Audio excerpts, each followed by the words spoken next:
Welcome to the Common Trips coverage, and it's a good afternoon to you all. It's the Premier League clash between West Ham United and Chelsea. I'm Russ Brennan, and I'm in the presenting chair this afternoon after last night's exploits, whereas in the commentator's chair for the 1-0 victory for Man City over Newcastle United. Aston Villa have just demolished Everton by 4-0, which was a very good match indeed to watch. And some good goals from Aston Villa as well, it must be said. This game is West Ham against Chelsea. Team news is in already. Kickoff is fast approaching. It's 7 minutes away. So without further ado, let's just first of all say a very good afternoon to our match commentator Paul James. And Paul, what is the team news, and give us both starting lineups and the substitutes bench, please.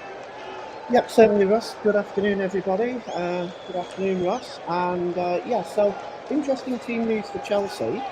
They've got a liturgy of injuries. One positive out of the injury list is that Moises Caicedo does appear on the bench today. He was questionable, so he seems to have just shaken off that thigh injury a little bit. But he only makes the bench tonight. There's no injury worries for West Ham. Let's take a look at the starting lineup in just a second. There's one change from each team. Pablo Fornals is out for West Ham. James Ward-Prowse comes in. Reece James, of course, as we know, he is injured right now with a hamstring injury, and Malo Gusto comes in his place. So these are the starting lineups, starting with West Ham United, who are managed by David Moyes. Alfonso Areola in goal. Kurt Zuma, Vladimir Kufal, Naif Aguerd, and Emerson make up the back four for West Ham. The two holding midfielders are James Ward-Prowse and Thomas Souček. The three attacking midfielders are Said Benrahma, Jared Bowen, and Lucas Paqueta, with Mikel Antonio in that number 9 role. For Chelsea, a big squad, but still some selection headaches, obviously, from Mauricio Pochettino. And he has selected this team with Robert Sanchez starting in goal. Three centre-backs are Axel Disasi, Levi Colwell, and Thiago Silva. Ben Chilwell is a left wing-back. And also on the other side for Chelsea is Malo Gusto. And the two central midfielders are Enzo Fernandez and Conor Gallagher. Raheem Sterling and Chuck Nwaker are the two midfielders behind Nicholas Jackson, who is in the centre-forward position for Chelsea today. For Chelsea and their substitutes, Lucas Bergstrom deputises for the injured Marcus Bettinelli. He's on the bench today.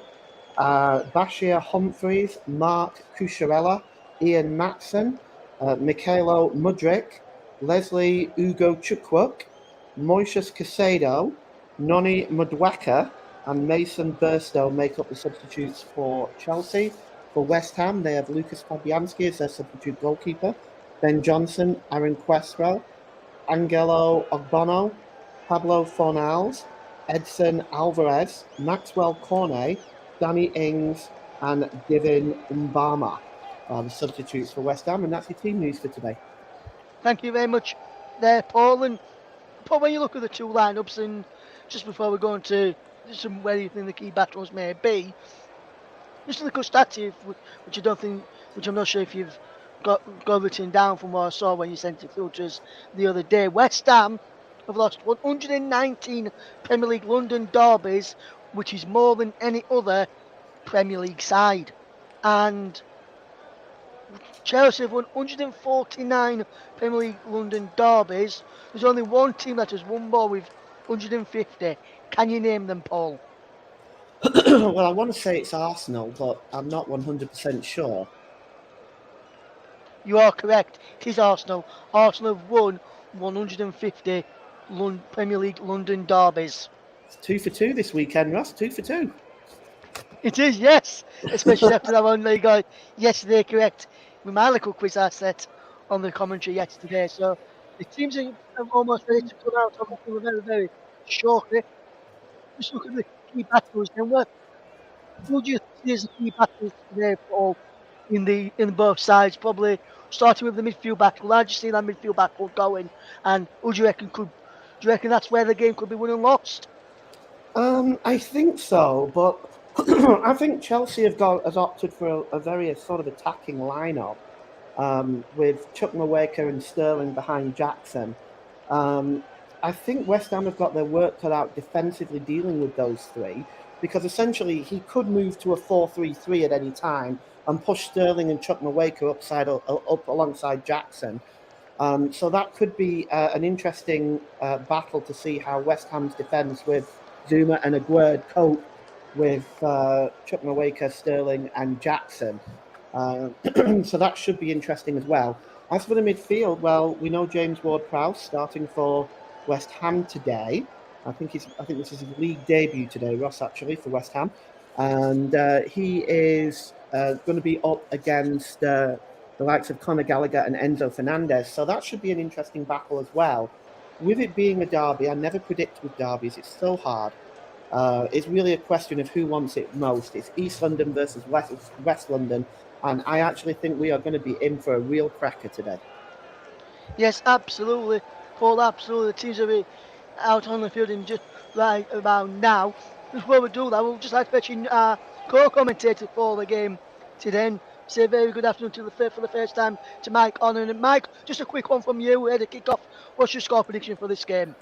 Yeah, good evening, Russell. Good afternoon, I should say. For me, as Paul said there, it's going to be a very tight game. It's going to be an entertaining game, I believe, as well. So for me, I don't really want to sit on the fence, but I'm gonna have to.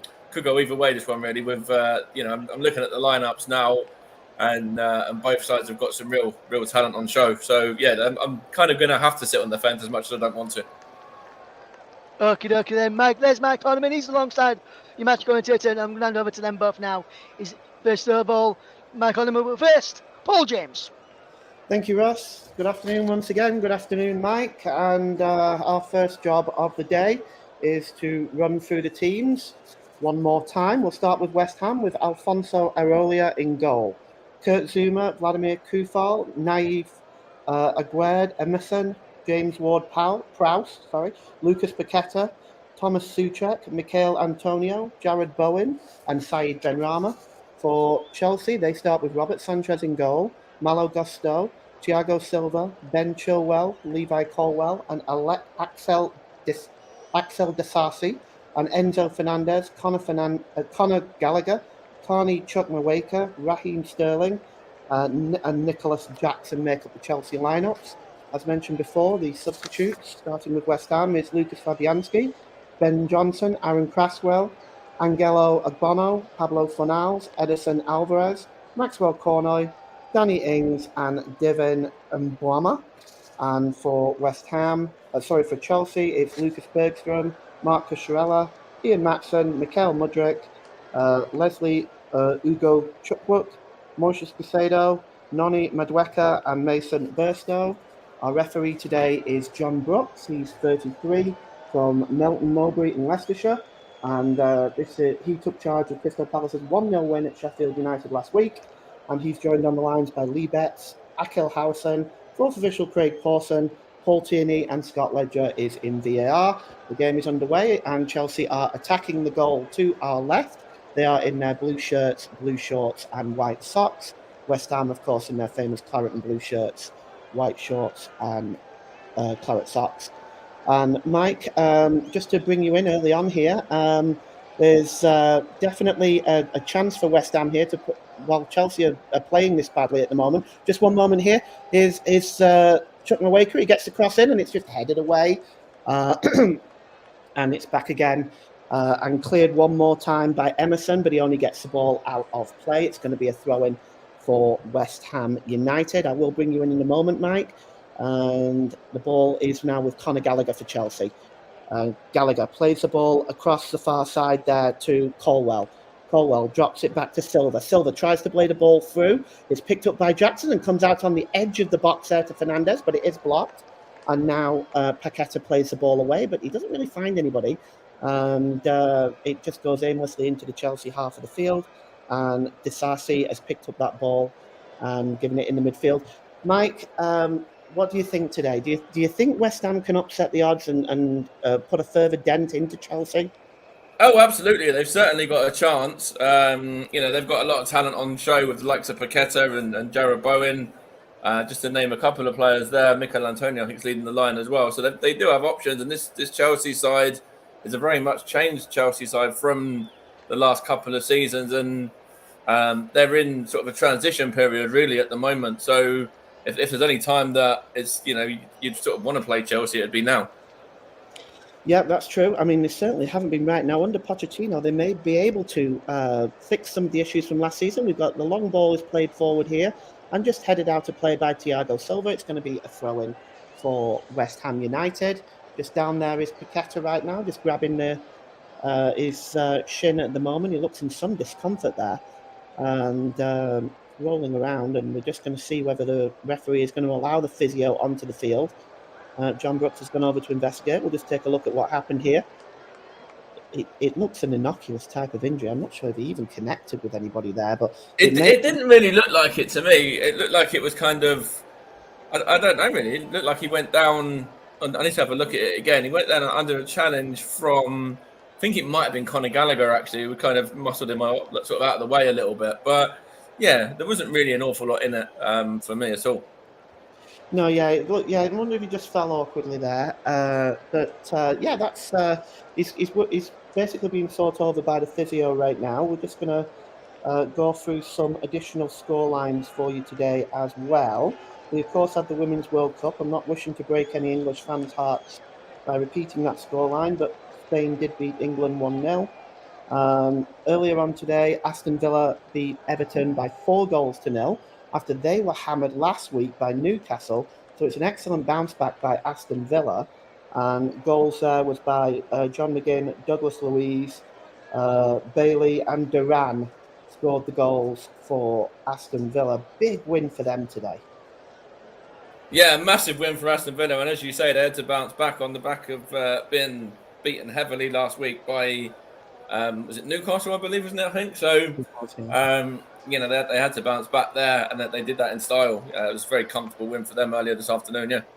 Long throw in by Kufal and headed out of play. And headed out of play by Thiago Silva. It's in fact going to be the first corner of the game. So the long throw in by Kufal already creating some problems for the Chelsea defence. And James Ward-Prowse is now going to take this corner on this near side. And it looks like he's going to outswing this one, the former Southampton and England international. He swings the ball in, and it's just headed down, and Sanchez comes for it, but he just drops it. He's not able to claim it, but Chelsea are able to recover, and they come away on the ball now with Gusto. Gusto just over the halfway line, and he drops it back, and it's a long ball over on this far side. Now they're chasing Chilwell there, but it goes all the way through to Areola, and he clears the ball downfield to his opposite number, Robert Sanchez. A little bit of panic early on in the Chelsea defence, Mike. Yeah, you saw there from Robert Sanchez. Didn't look exactly comfortable in terms of that challenge, but then down the other end, there was an error from the West Ham player as well. So early doors, it seems like both of the two sides are making a couple of sloppy mistakes. I think it was I can't remember who it was there for West Ham. Might have been one of the centre backs that made the mistake there, just to kind of let the ball slip through, and obviously Chelsea weren't able to capitalise. But Robert Sanchez was, not very comfortable in terms of that moment that he had as well. So it's kind of bit both really in terms of a couple of early mistakes both sides. Yeah, we're just taking another look at that corner. Sanchez went for it; he wasn't able to get anything on it. But I've just noticed just before there's been some more errors in the Chelsea defence, giving the ball away there while you was talking, Ross. Mike. And they've, to be honest with you, they don't look very comfortable. And they're giving the ball away again. And here's Bowen. He tries to just play in Kufal there, but the ball goes behind off Gallagher for a corner. And once again, another cheap corner given away by Chelsea. And they are not looking very comfortable early on at the back. And let's see if West Ham can take advantage of this. Conor Gallagher just making sure that the ball goes out of play this time. And we're going to have a second corner for West Ham. And it looks like Gallagher just might have hurt himself as he went down. So the outswinging corner again by James Ward-Prowse. And the head is up there, and it's a goal! And it's in there! And it is the number 27 for West Ham. It's Aguerd, and West Ham take the lead. Again, it was an unchallenged header in the penalty area. And going back to what we were saying, Mike, that header, unchallenged, it was in the net. Nobody really moved, including the goalkeeper. You can see it outswing here. Aguerd, edge of the 6-yard box. And definitely there, Chuck Nweke wasn't close enough. And it's in the net. And it's 1-0. And it's Naif Aguerd, the goal scorer. And talk us through that one, Mike. Yeah, that was a brilliant delivery, and that's what James Ward-Prowse can offer you as well. You know, right onto the money there, and Aguerd gets away from his man and just nestles that one nicely into the bottom corner. I think it's just beats Conor Gallagher there as well. Conor Gallagher, was a little bit sort of caught wrong side possibly, and it was what might have been the other centre back as well actually. But Conor Gallagher was also involved a little bit, but. Yeah, that's what I was saying regarding James Ward-Prowse. Obviously, they've lost Declan Rice this season, West Ham, and what he brings. But the set pieces that James Ward-Prowse can offer you, wow. Deliveries like that, that's, inch perfect, really, just right on the money. And, when you've got somebody like Aguerd who's going to always attack those ones, you're always in with a chance. Yes, absolutely. And right off the bat here, West Ham take the lead, and this will... really get this home crowd here at the London Stadium on their feet. Obviously, if you're a West Ham fan, any victory over Chelsea is more than welcome. But now here come Chelsea now, and it's round the goalkeeper. He goes down. That could be a penalty. Ariola is saying no. We're going to have... Oh, it's offside. The VAR may check that it's offside, but it went through there to Jackson. Jackson went round the goalkeeper. It looked like he was taken down, but it also looks like it was offside, so it's not really going to matter. Yeah, Ariola there, I think you can count his blessings a bit. You can count yourself lucky with that one, because that would definitely have been a penalty. But, I think Jackson just moved a couple of fractions too early, really. But otherwise, Chelsea would have been right back in with a shout with a penalty there. Yes, he goes round there. That's definitely a penalty. But I'm looking at it again, Mike. I'm not convinced that it's offside. It may be. I mean, looking at it with the pictures I'm seeing now on the VAR, it could be, but it's very, very tight there. Yeah, actually, to be honest, I need to see that again, but it did look like he moved just a fraction too early. Maybe his knee, potentially, something like that. It only takes fine margins these days with the offside as well, as we know. It could be it could even be his little toe, to be honest, or anything like that, and it will still be given as offside with the way that things are. I don't know though. They've given it as offside. Yeah. There wasn't a load in it though. Yeah. No, there wasn't. It was very, very tight, and that's something for discussion throughout the day between the two sets of fans, and obviously between us to kind of discuss later on. But I think that is very, very tight indeed. Throwing now to West Ham. Jackson showing his how dangerous he can actually be. Incredibly quick. Was round the goalkeeper there, and that certainly would have been a penalty had he not been in an offside position. And here's Paqueta, gets the cross in, looking for Bowen. It's headed out and picked up again, this time by Benrahma. Benrahma drops it all the way back to Kurt Zouma, who goes all the way back to Ariola inside the West Ham goal. His clearance is not the best. And now Chelsea can come forward, but almost an interception there by Said Benrahma. He goes down, but the referee has determined that there was a foul there, in fact. And already you can kind of see this game taking shape into what is going to be a very, very entertaining game, I think.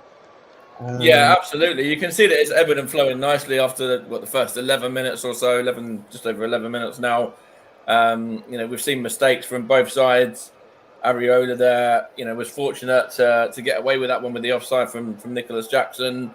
Sanchez had the moment where he kind of spilt the ball out as well. There's been errors at the back for Chelsea as well, and obviously the goal, on top of that. So yeah, there's certainly been moments in this game early on where both sides can really feel a little bit encouraged. That they'll be able to hurt the opposition.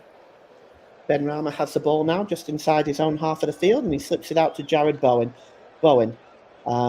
Just in front of him there, he's got options. He's got Kufal, but he deserves to go. He decides to go back, and the ball is played long forward there, looking for Kufal, but there is just no way he's going to get that.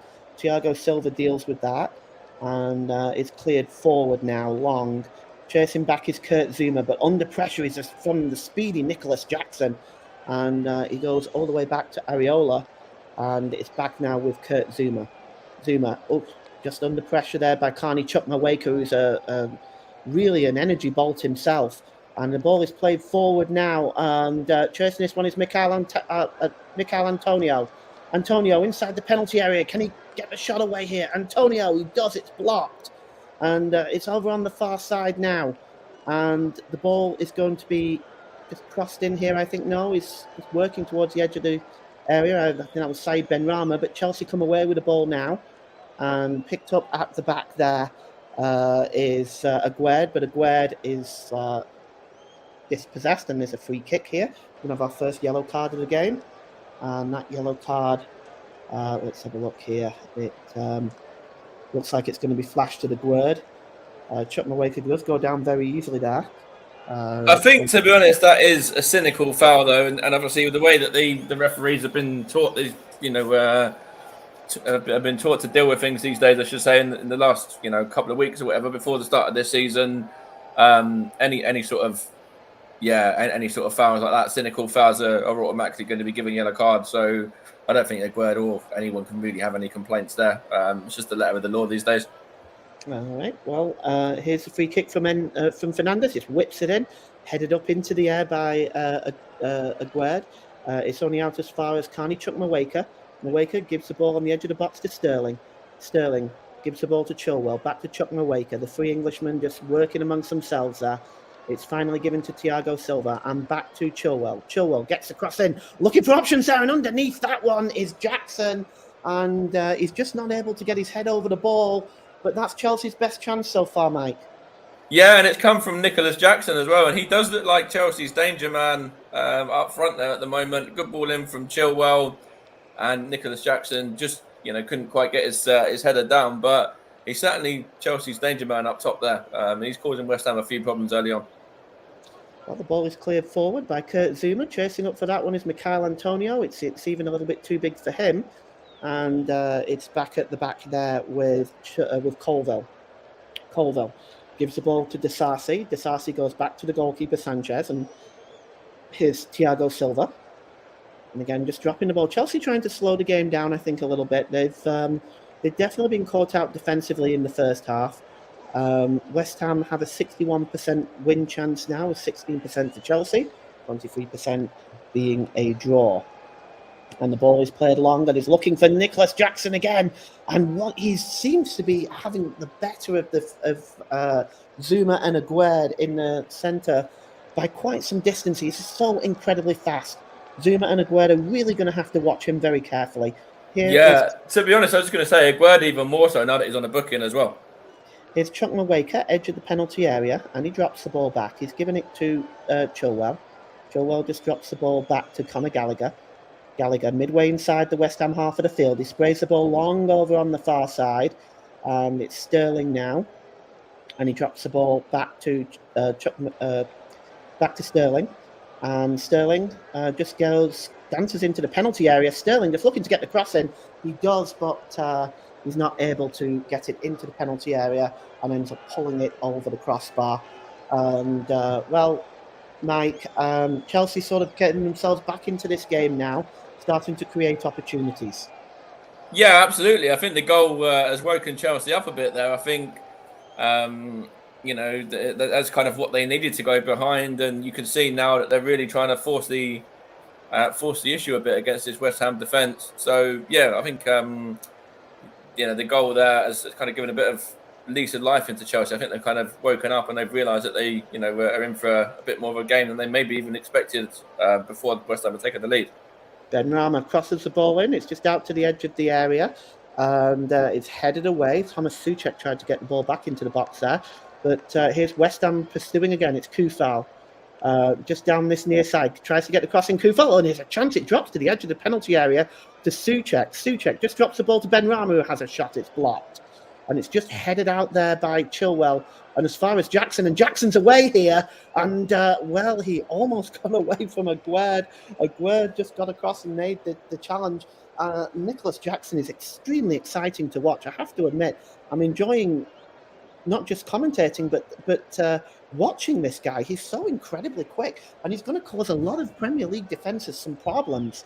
Here's Ben. Yeah, absolutely. And just regarding Aguerd, they done very, very well to win the ball off of Nicholas Jackson, because obviously he's on a yellow card from that challenge just a few moments ago, and that's going to give Nicholas Jackson a lot of encouragement. Not that he needs it with the pace that he's got. Here's Fernandez, centre circle inside his own half, and he plays the ball forward. It's back with Conor Gallagher now on the halfway line, and it's a simple approach here by Chelsea, just patient. Conor Gallagher, he just drops it back here to Colville, back to Gallagher, and is to Chukwuemeka, and here is Chilwell. Patient build-up by Chelsea now, just wanting to keep possession of the ball just for a little while. Here's Thiago Silva, over on the far side to Disasi. Disasi is dropped back there to Fernandez, and Fernandez has the ball now.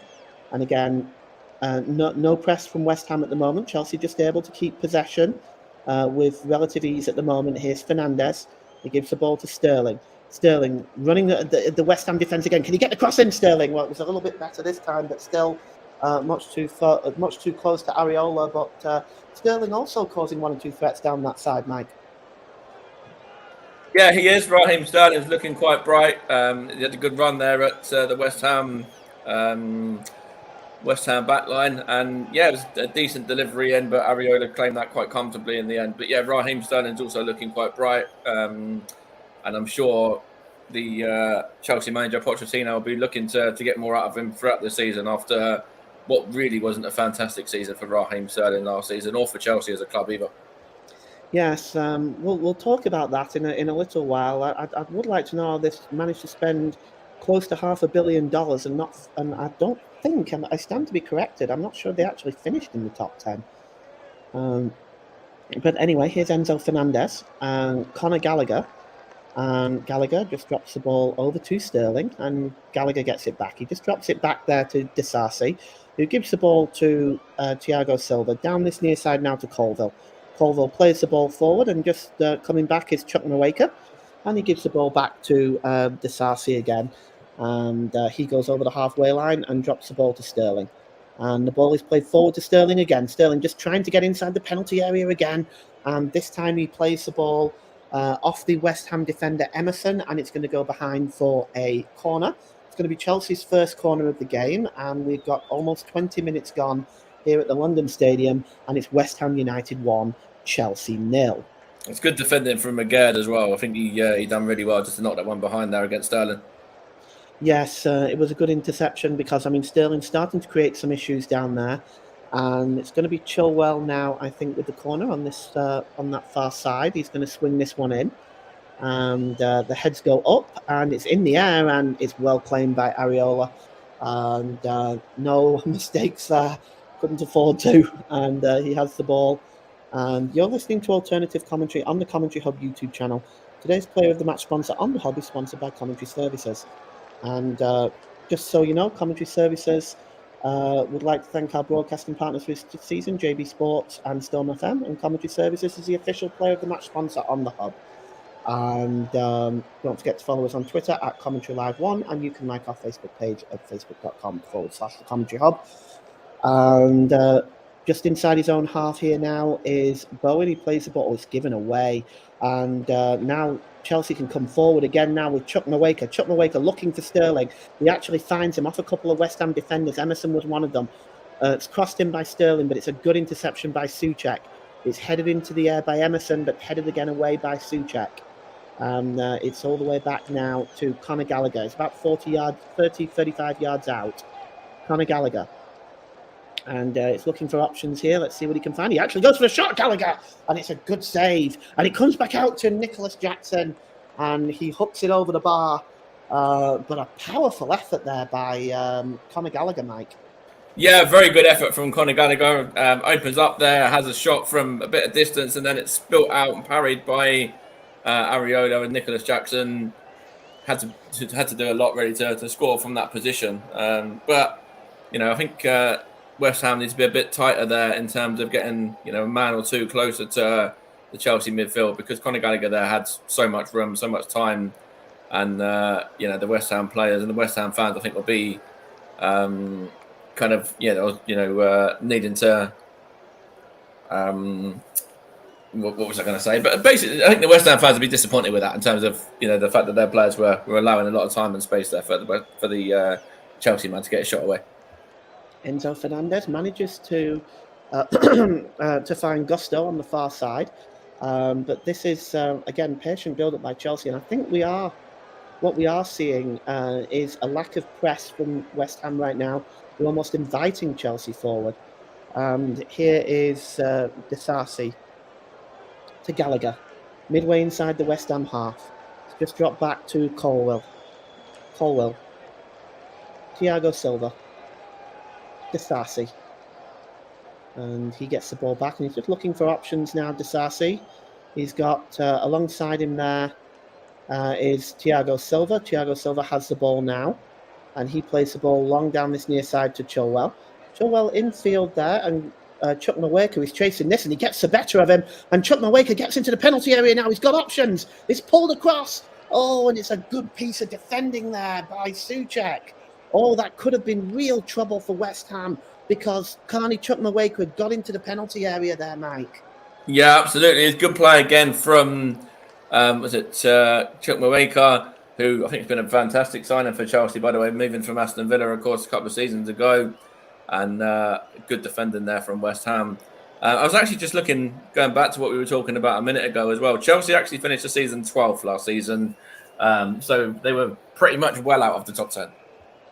Yeah, it's very, very, very, very poor for so much money being spent. Do you feel that Pochettino is the answer to Chelsea's problems? I'm not saying they're going to take Chelsea to glory and win the league and all the silverware, but do you think that is the answer to at least stabilising Chelsea? I'll get your answer in a moment, Mike. Okay.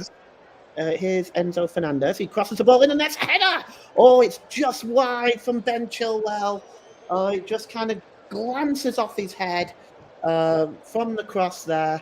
You can see the ball comes right back there to Fernandez. It's a beautiful ball in. Chilwell just can't direct his header into the corner. And Mike, just comment on that, and then we'll go back to you, the question I asked you a few moments ago. Yeah, it's a good delivery in, and Chilwell there gets the wrong side of his man there. And just couldn't direct that one at goal. But another moment for Chelsea there. It was a good little bit of a. Actually, it was just kind of flicked on by Chilwell. I wasn't sure if he got a touch originally, but just kind of a very small touch there in terms of that one. Didn't really trouble Ariola in the West Ham goal, though. And do you think Pochettino can perhaps stabilise Chelsea a little bit? He's going to have to. They can't be any worse than last season. If they're any worse than last season, they'll be. They could potentially be in a relegation fight. We were talking about it last season. It's a little bit of a joke at times, but they weren't that far off. They were, I think about 12 points 10 points off the relegation zone. I think it finished. They're going to have to be a lot better. And Pochettino is a good manager. Obviously, he's been at Spurs, and he's been at a few other clubs as well and hasn't succeeded. But maybe this is the challenge that he needs as well, to kind of get a team to kind of rise up the division a little bit, rather than have all that pressure that Tottenham had in terms of challenging for trophies, etc. Going to be an interesting season anyway, nonetheless, and there's still time in the window, and I'm sure they'll probably still strengthen. The money that they've spent, is crazy considering where they finished, but I still think there's more in this for Chelsea. I still think they'll end up buying one or two more. Well, that's very possible. They've got the money to do it, of course. The ball is played long, and it's looking for Michail Antonio, and just chested back to the goalkeeper by Disasi, who he releases it quickly as Sanchez, and he gives the ball to Thiago Silva. Silva gives the ball to Conor Gallagher, still just inside the Chelsea half, over on the far side, and it's picked up there by well, it's actually picked up on this down this near side by Colwell, and the ball goes out of play. Colwell tries to play the ball across, but it goes out of play, and it is a throw-in. And West Ham at the moment still holding this slender 1-goal lead against Chelsea, but it has to be said the last 15 minutes or so have really belonged to Chelsea. It's Colwell with the throw-in now, and he just throws it back here to Chuck Nweke, who gives it to Thiago Silva. Silva gives it to Disasi. Disasi's got Gusto alongside him, but he plays Chuck Nweke instead. Chuck Nweke, he's good challenge there that time, but the ball goes out of play, and it's going to be a throw into Chelsea, almost right on the halfway line. It's Colwell dropped back to Thiago Silva, who once again just gives the ball to Disasi, and he plays the ball over on the far side to Gusto. And it's Conor Gallagher back to Disasi, back to Thiago Silva, who's almost operated like a quarterback in this first half. And here's Enzo Fernandez, plays the ball into to Jackson. Jackson just slips the ball back, and it's now with Chilwell. Back to Colwell. Chelsea just building up slowly. Here's Conor Gallagher. Gallagher drops it back to Chilwell. Back to Colwell. And it goes all the way back. And you can see here, Mike, at the moment, like just to the listeners, you're not really missing much at the moment. I'll bring Mike in just a second. Here's Jackson. Oh, he turns beautifully. Jackson with a chance. Can he get a shot away here? He goes all the way back to the byline. It's pulled back. And it's Kufal who just hooks the ball away. And Chelsea now coming forward one more time. And here's Chilwell. Can he get the cross in? He does. Oh, it's pulled back to the edge of the area to Chuck Nweke. Chuck Nweke, beautiful little turn, gets a shot away and he scores. And it's 1-1. And Chelsea are level, and it's Carney Chuck Nweke turns away from the defender beautifully in the box and just strikes it into the left-hand corner, far away from Areola. And Chelsea are level, and this London derby is all tied up. Mike Harneman. Yeah, that was brilliant bit of play there from Chuck Nweke. He just cuts inside, really good feet from the Chelsea man, and just curls that one past Areola, who's got absolutely no chance there in the West Ham goal. And game on again. Well, it's been coming. There's certainly been no question about that. You see Ben Chilwell here just almost by the byline. The clearance is not the best by Zoom, and it comes right to Chuck Nweke, who just turns away from Souček there in a really sparkling way, actually.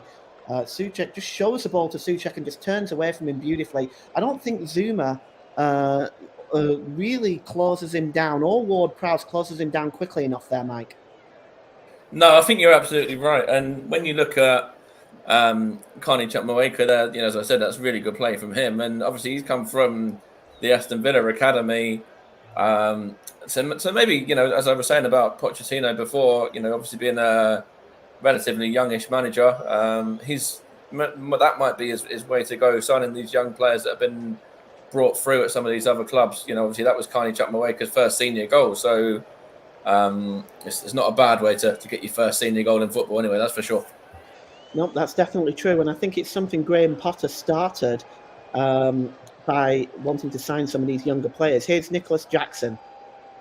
He drops the ball back, and he gets the ball back there. There's Nicholas Jackson. He just drops it now back to Colwell, and it's picked up by Enzo Fernandez. Now over on the far side there, totally unmarked, is Gusto, but he decides to go back to Disasi, and Disasi again. He plays the ball long, and it was a very, very optimistic ball, but it does find Chilwell, and it's now back with Enzo Fernandez.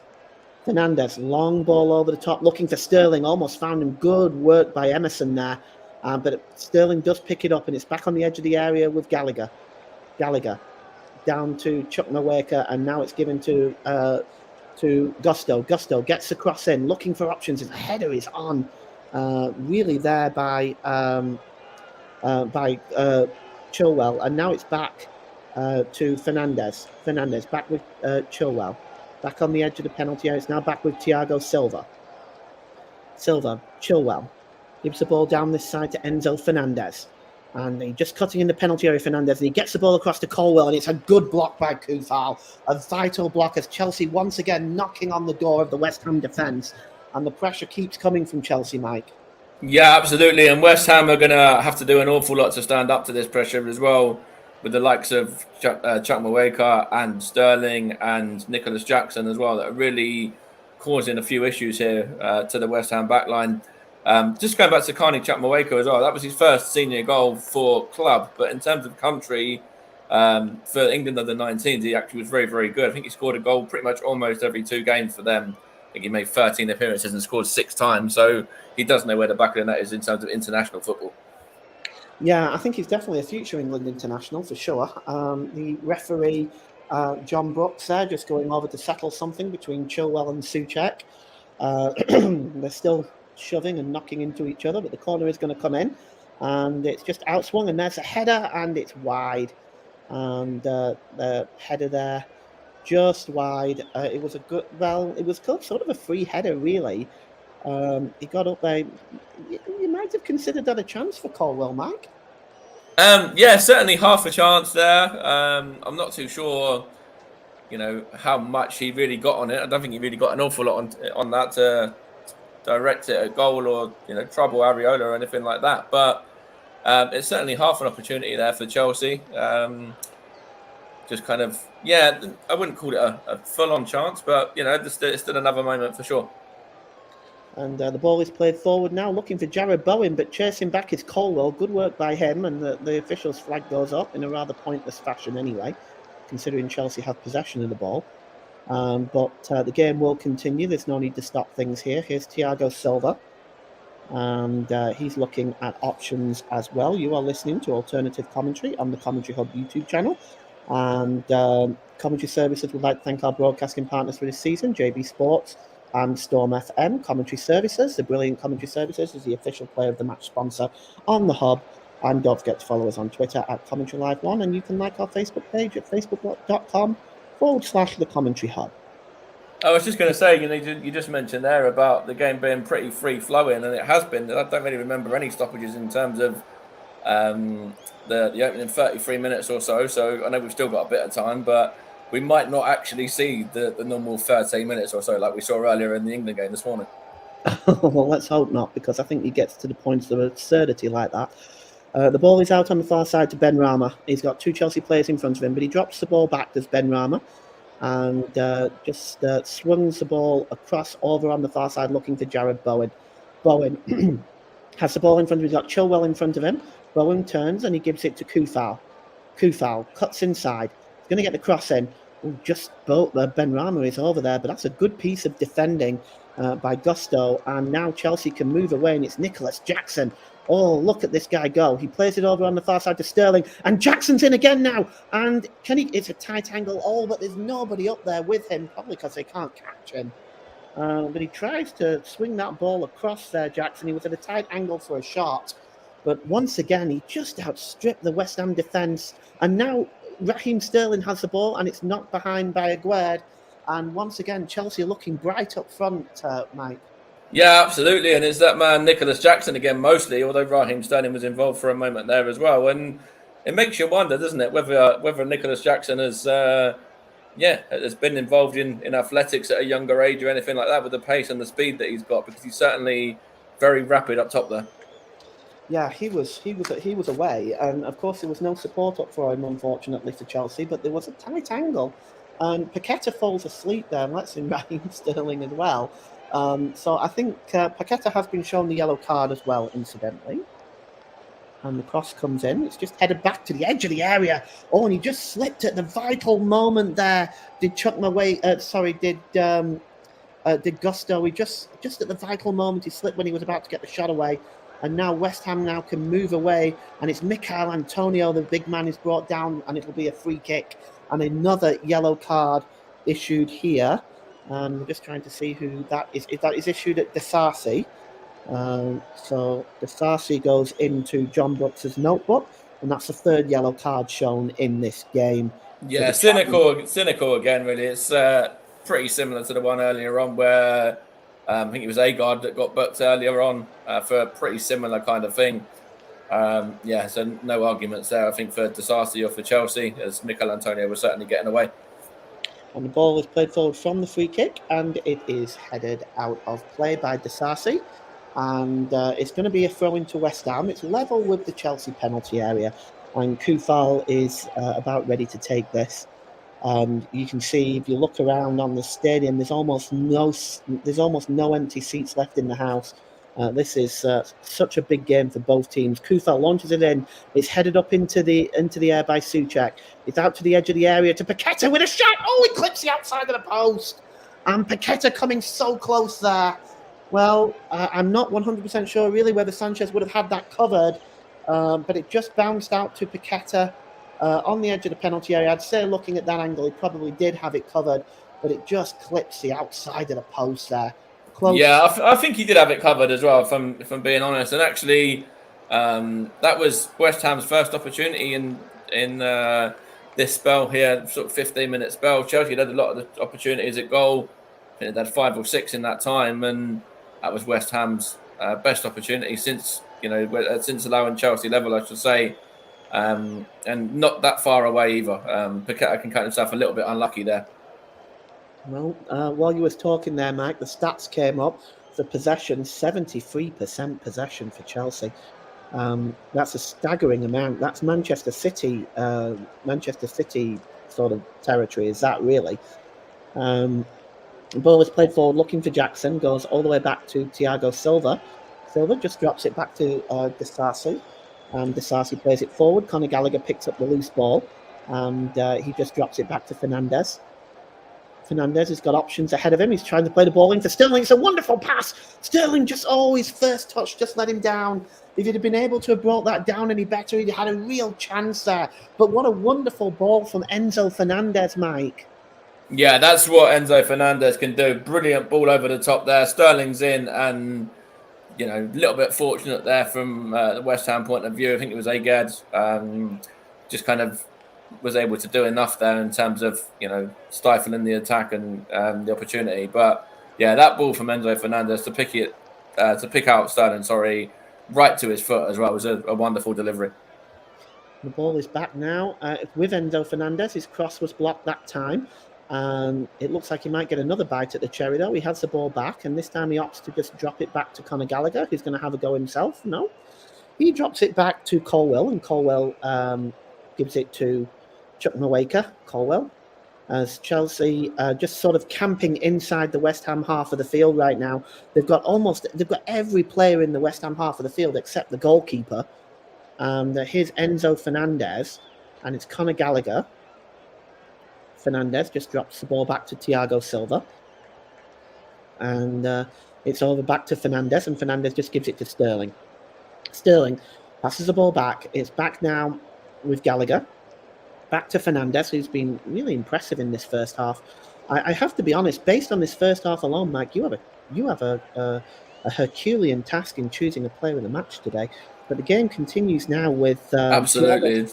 I was just going to say, it could go from either side at this moment in time, yeah. Here's Jackson, edge of the penalty area, and he slips the ball to Chukwuemeka. It now finds Sterling in the penalty area, but there is a free kick for a foul by Chukwuemeka, and it looks like Chukwuemeka I thought the referee was going to get his notebook out there, but he actually hasn't. And we'll just look at this again. It looks like it's a late challenge by Chukwuemeka there on Emerson.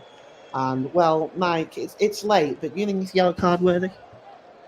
For me, I think it is. I think when you look at some of the yellow cards that have been given in this game, the likes of the one that was given to the Chelsea man, I can't remember who it was, just a few moments ago, and the one for Agard as well. It's quite similar to those. He does leave his foot in there.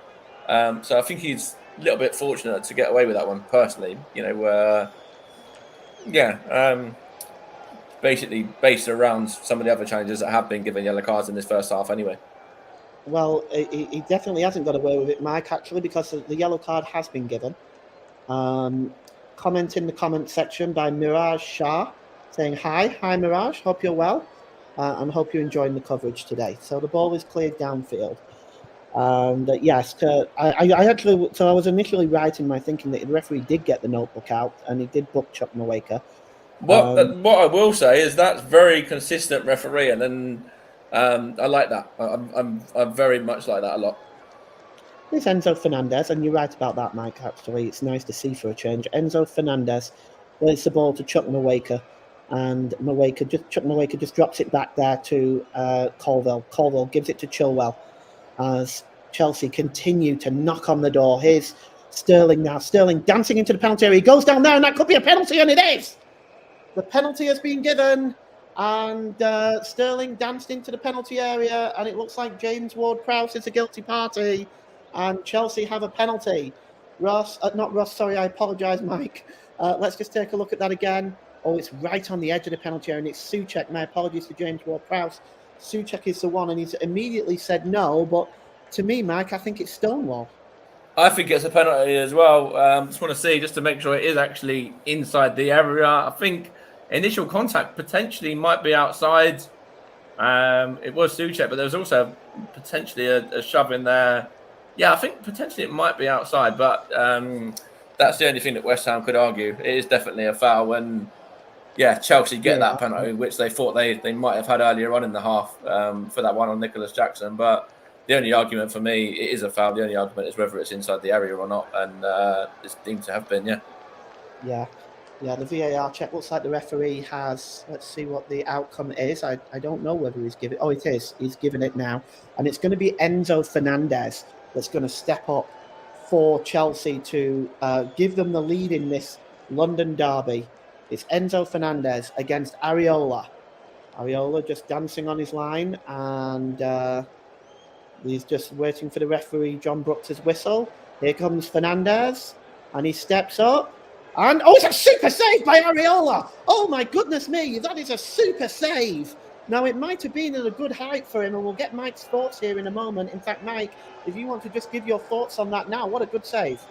Yeah, that's a brilliant save from Areola. You would have maybe thought that Fernandez was going to be favourite there. But, really good goalkeeping from Areola there. And then the West Ham able to get it clear as well. So, no, maybe a little bit of a lucky escape there from West Ham. Yeah, that's. The only thing I will say, though, is to be very critical. Is it's a good height for the goalkeeper, but I don't think it's a badly taken penalty. I just think Areola's got a cross well, guessed right, got a cross well, made a good save. This should really lift West Ham somewhat, and maybe see if they can now start creating some opportunities themselves, as we have about a minute to go in the first half, Mike. Yeah, what I was going to say as well, I don't know whether Areola moved a little bit too soon, whether he was slightly off his line at all or anything like that, potentially. Just from the way I saw it there, maybe he did. But, I think it's going to be an interesting end to this half anyway. It's been ebbing and flowing nicely. Yes, and we've certainly had some VAR controversy as well, because they did check that penalty. They deemed that it was inside the area. I think it might have been on the line, and of course, if it is on the line, that's a penalty. But it's been very, very interesting with the disallowed goal, the action that we have had. We've had a pretty good game to watch in this first half. It's picked up by Sterling again, and once again attacks that West Ham defence. He gets clattered that time. And the referee now has stopped it, and it's going to show a yellow card again here. And it seems that the tempers are now starting to fray, Mike. Sterling and Emerson clash there. Yellow card has been flashed in the face of Emerson, that time for West Ham. He's still protesting. He needs to move away. And his teammates are now moving him away, and it's the correct thing to do. Yeah, most definitely. And again, it's really good, consistent refereeing. Every time there's been a foul like that or a challenge like that, the referee has been quick to go to his book. So as much as, you don't want to see players getting yellow cards, he's certainly been consistent. I remember, I think there's been 4 incidences and the yellow cards have been brandished on all of them. So, very good refereeing throughout this first half, I think, in terms of the consistency levels. It was high. I hate to say this, Mike, because I don't like to see players get sent off, but that could have bordered on a red. It was very late and very high. Yeah, it was late, and I'm not too sure. Yeah, that is very late actually from Emerson there. Raheem Sterling took a little bit of a dislike to it and kind of, I think, shoved Emerson back afterwards. So, it could have potentially been a red, but maybe it's kind of in the bracket of the orange card, maybe. Yeah. Well, Mike, I'm not sure where our fourth official, Craig Pawson, has got 6 minutes from, but that's where we're at right now for the stoppage time. 6 minutes, and I don't know what to say about that because I can't account for the 6 minutes. Maybe the VAR checks. I can't account for 6 minutes either. I know we've had moments with VAR and stuff, but hey, that's I didn't. I said it wasn't going to be 13, but 6 minutes is still a bit extreme, personally. Yeah. Here's Conor Gallagher now, and he slips the ball to Gusto. Gusto just tries to drop the ball back, and he finds Disasi, and here's Thiago Silva. And Silva just gives the ball back to Disasi. And Chelsea now, once again, back in the West Ham half, where they've spent much of this first half. The ball is over on the far side there to Sterling, who has been a real threat in this first half, and he cuts into the penalty area again with ease. He pulls the ball back to Jackson, and he comes all the way out to Chilwell. Oh, that should have been 2-1. What a chance!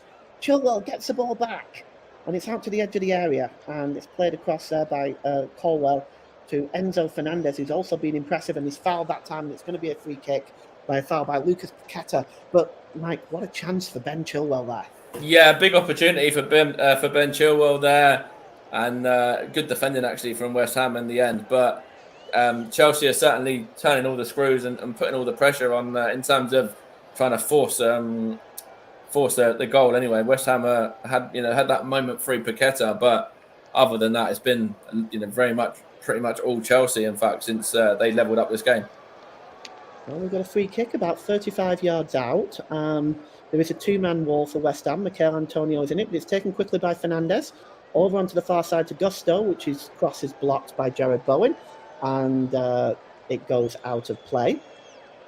And Malo Gusto in the lineup today. He's been incredibly impressive in this first half as well, as much of this Chelsea team has since the first goal went in for West Ham. It's going to be a corner now for Chelsea as we have completed 3 minutes of stoppage time in this first half. The cross comes in.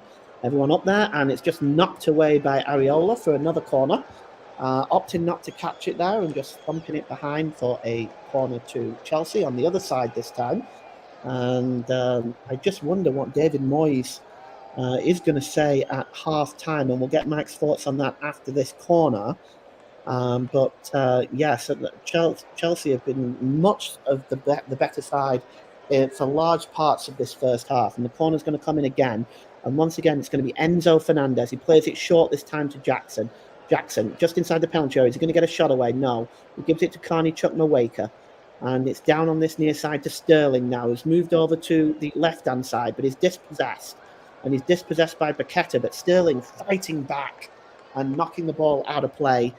He's worked so hard in this first half. And Mike, while we've got a break here, what do you think that David Moyes has to say at half-time to try to get this West Ham team to create something, create chances, and try to get a winner?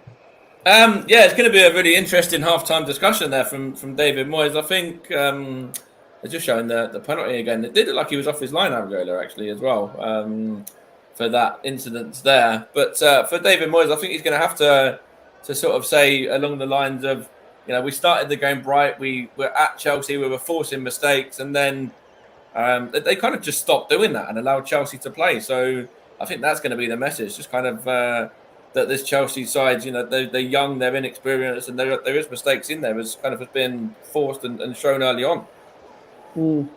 Yeah, definitely true. And Souček is fouled there, and it's going to be a free kick to West Ham.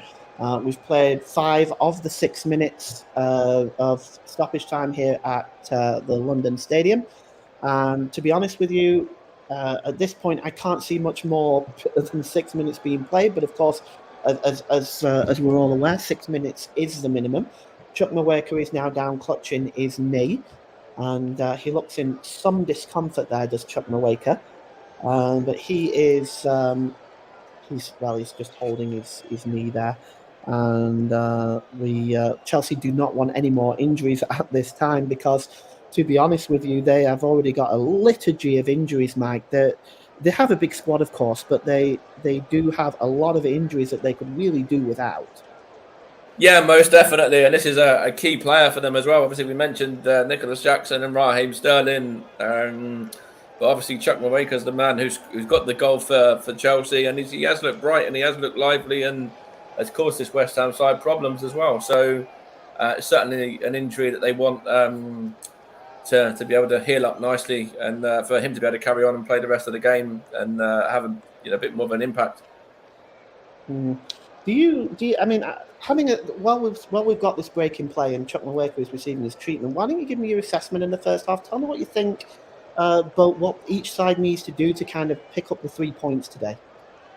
As I said with West Ham just a moment ago, for them, I think it's to kind of go back to how they started the game. They had moments where they were playing on the frailties of Chelsea, the youth, the inexperience, and we're kind of basically just at the Chelsea backline, who are being forced into a few mistakes and a few errors, and that's obviously how they got the goal as well, from a good delivery from James Ward-Prowse. I think his set piece is actually be very important in the second half as well. Once again, but as for Chelsea, I think more of the same. Really, they've really grown into this game, and I think it'd be Pochettino that's the happier at the break in terms of the chances that they've created, and with the missed penalty as well, they really should be in front. Yeah, absolutely. I think certainly given the chances that they've actually had, I definitely agree with you there, Mike. Right now, Chelsea look like they may be they're readying the Ukrainian international, Mykhailo Mudryk, and this could be a direct replacement for Chuck Mweka. I don't know if they're going to wait till half time to see if they can deal with it at half time. They may be looking to make this change right away, which of course would be would be bad news, because it would mean that it was serious. And you can see he's being helped off by the physio team there at Chelsea, and that's sad to see, because Chuck Mweka is an extremely exciting player to watch, and we wish him all the best. Of course, nobody ever wants to see a player get injured, especially for any long period of time. So he's being helped off the field now as we speak, and he's being taken to the locker room. It's another serious injury as well. I know we've had a lot of talk over the last couple of weeks. Jurrien Timber for Arsenal is now out for 7-8 months. With an injury that he suffered last week. We've had quite a few injuries, which are going to be long term, and I wonder whether that's down to the amount of football that these sides and these players have had to play. Yes, very possible, Mike. Very possible. It's there's a lot that that the two teams have had to play, and certainly it's going to be a long season. And then at the end of this season, there's the Euros as well. So it doesn't get any easier for either of these teams, to be fair. Here's Nicholas Jackson. He goes onto the far side. For the time being, Chelsea are playing with 10 men, and as we approach the end of this first half, and here's Thiago Silva. So we may see at halftime, we may see Mudryk coming on at halftime. The referee, John Brooks, blows for halftime, and it is 1-1. Goals on 7 minutes by Aguerd with the header from West Ham to give West Ham the lead. Chuck Mweka's equaliser 21 minutes later, and Fernandez's penalty miss are the main highlights of this first half. But at halftime at the London Stadium, it is West Ham United 1, Chelsea 1. From me and Mike, back to Ross.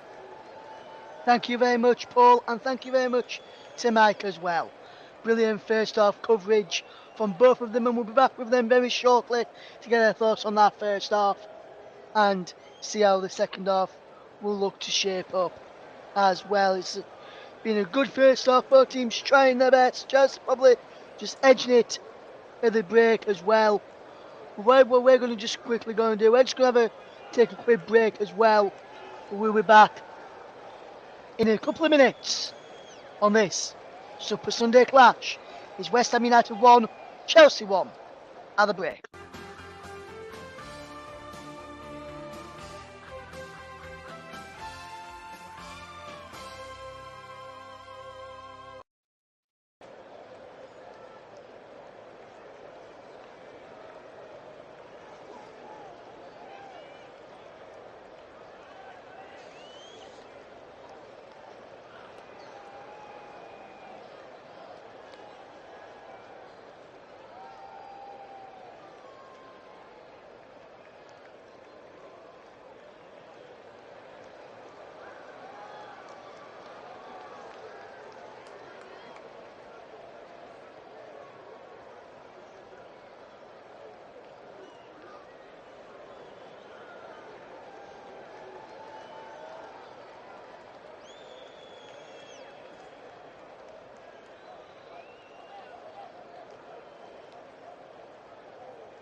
Welcome back to the Contraps coverage of this Premier League clash. West Ham United 1, Chelsea 1. Are the We'll get the thoughts of Mike Orneman in just a moment, our co-commentator for that first half, and see what he reckons ahead of the second half of the match.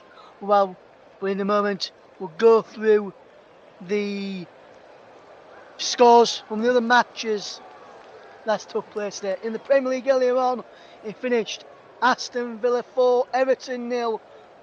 Goes from McGinn, Douglas Luiz, Leon Bailey and John Duran with the goals for Aston Villa, with Dominic Calvert-Lewin returning from injury and then today, and then going off injured in the game as well. In the Championship, finished Norwich 3, Millwall 1 earlier today as well. Rowe, Sargent and Barnes with the goals for Norwich, with Ameku for Millwall in there. In French League 1, Lille 2, Nantes 0, Le Havre 1, Brest 2, Lorient 1, Nice 1, Reims 2, Clermont 0, Monaco v Strasbourg is a 6 o'clock kickoff, Lens v Rennes 7:15. German Bundesliga, Union Berlin 4, Mainz 1, Frankfurt 1, Darmstadt 0 at the break. Italian Serie A kick-off later on in just around about 90 seconds now. It's Roma against Salernitana, Sassuolo against Atalanta, and then this evening it's Lecce against Lazio and Udinese against Juventus as well. In the Scottish League Cup today, we'll just quickly run you through these three scores here, and it was Arts 4, Porty Thistle 0, Hibernian 2, Raith Rovers 1, and Kilmarnock 1, Celtic 0. Celtic jumped out of the Scottish Cup. In La Liga, Girona against Getafe is at 6. At half 6 is Barcelona against Cadiz, and at half past 8 is Real Betis against Atletico Madrid as well. So plenty of matches taking place today. We'll keep you across some of those at the end of the match. But also one happened earlier on today, which all English fans would want to forget about. In the Women's World Cup, it finished Spain 1, England 0. England losing out to a fantastic finish in the first half from Spain, and it was a well-taken goal. And I just want to give a big credit here now on behalf of everyone here with the commentary. But we want to say a big, massive congratulations and well done to our very own Nicholas Jones, who provided excellent coverage. He's our women's correspondent on the commentary, but our England Lionesses correspondent, and he has done a fantastic and remarkable job during the World Cup coverage here for us this summer. And right now, we're just going to turn our attentions to the Chelsea against West Ham against Chelsea, which is currently 1-1. I'm just seeing the penalty save again, and I think what Chelsea may have been moaning about was there was encroachment from Souček and a couple of others, which is why I think the referee was, and the Chelsea players were a bit annoyed that the penalty wasn't retaken. But overall, Mike, has been a good first half. Chelsea probably edged in terms of chances and possession in the last 10 to 15 minutes, probably after Chelsea equalised really through Corner Chukwuemeka. But what did you make to the overall performance in that first half? And first of all, Mike, and then I'll get your thoughts on some other stuff afterwards. So just again to recap in case anyone missed it, overall thoughts on that first half. Yeah, I thought it was very good from West Ham to start off the game. You know, they got the goal early on. Sorry, I should say. Great delivery from the corner from James Ward-Prowse right onto the head of Aguerd there, who just nods it past Sanchez in the Chelsea goal and comfortably gives West Ham the lead there. And I thought they deserved it at that sort of moment in time as well early on in the game. But then Chelsea really got a foothold of the match, and yeah, the likes of Nicholas Jackson, I thought he was fantastic in that first half, causing this West Ham backline all sorts of problems. I thought Raheem Sterling had his moments as well. And then obviously the goal from Chuck Mweko, which was a lovely finish as well, just curled into the corner past Areola there. And as you say, I think Chelsea deserve to probably be ahead with the chances they created even before on level as well, and in this country as well on top of that. So, as I said towards the end of that first half there, it'll be the Chelsea manager Pochettino that's for me going to be the happier of the two managers in terms of what they've created. And David Moyes has kind of got to get West Ham back to how they started that game, because they were forcing a few errors, forcing a few mistakes, and that young sort of naive backline of Chelsea and team of Chelsea as a whole, I should say, were were being caused a few issues, and that's how West Ham can get themselves back into the lead in this game, I believe. Yes, and Paul would touch upon it briefly with me just before kick-off, man, before you came in, just before the kick-off, and we're touching about the key battles, and Paul was saying he thinks the key battle was going to be that midfield battle with Souček and Ward-Prowse and Fernandes and Gallagher for who's in the Chelsea side and West Ham side respectively. And he said that was going to be the key area. Whether one of them duels in there were probably going to win the game. How have you seen that midfield battle go so far? And for me, I think Chelsea probably so far probably come out on top in that midfield battle. Yeah, I'd have to agree. I think Chelsea have controlled it in large. I think Fernandes and Gallagher have looked very bright. There's been a couple of really good moments from Fernandes. There's a free ball over the top to Sterling, which I thought was a fantastic delivery. Conor Gallagher's had a couple of opportunities at goal as well, where West Ham backline weren't closing him down, and we're kind of we're kind of allowing him to have a lot of time and space to get his shots away. I think the Chelsea midfield are controlling it so far, and that's allowed the likes of Nicholas Jackson to really run at this backline of West Ham, who are struggling to deal with him, really. Yes, absolutely. And just touching on West Ham then, Mike, I know you touched on it briefly in commentary with Paul towards the end of that first half, but when you look at the West Ham side, they started off really well, just got back into it and finished the half stronger, which is what we would expect from Chelsea, having done really well. Who's done well in previous seasons, not last season, but seasons before that in the table, and West Ham struggled a bit last season. What do you think needs to be different from West Ham in this second half if they are to push on and get a winner? And then, say for Chelsea, what do you think needs to be different from them if they are to push on and get a winner? I don't think Chelsea really need to do an awful lot differently at all. I think if they continue as they are, they'll certainly be creating a few more opportunities in this game, and there'll be space opening up for them and things like that. I think there's they don't have to do anything differently to how they've ended that half, or had the final 20 minutes or 25 minutes of that half, really, maybe even half an hour, in fact. As for West Ham, I said it a minute ago. It's just how they can kind of bounce back from allowing Chelsea into this game now, and maybe trying to see what they can do in terms of that midfield. They really need to win the midfield battle there. Souček and Ward-Prowse are fantastic players. I know they're only learning each other's styles and everything like that, not playing together for very long.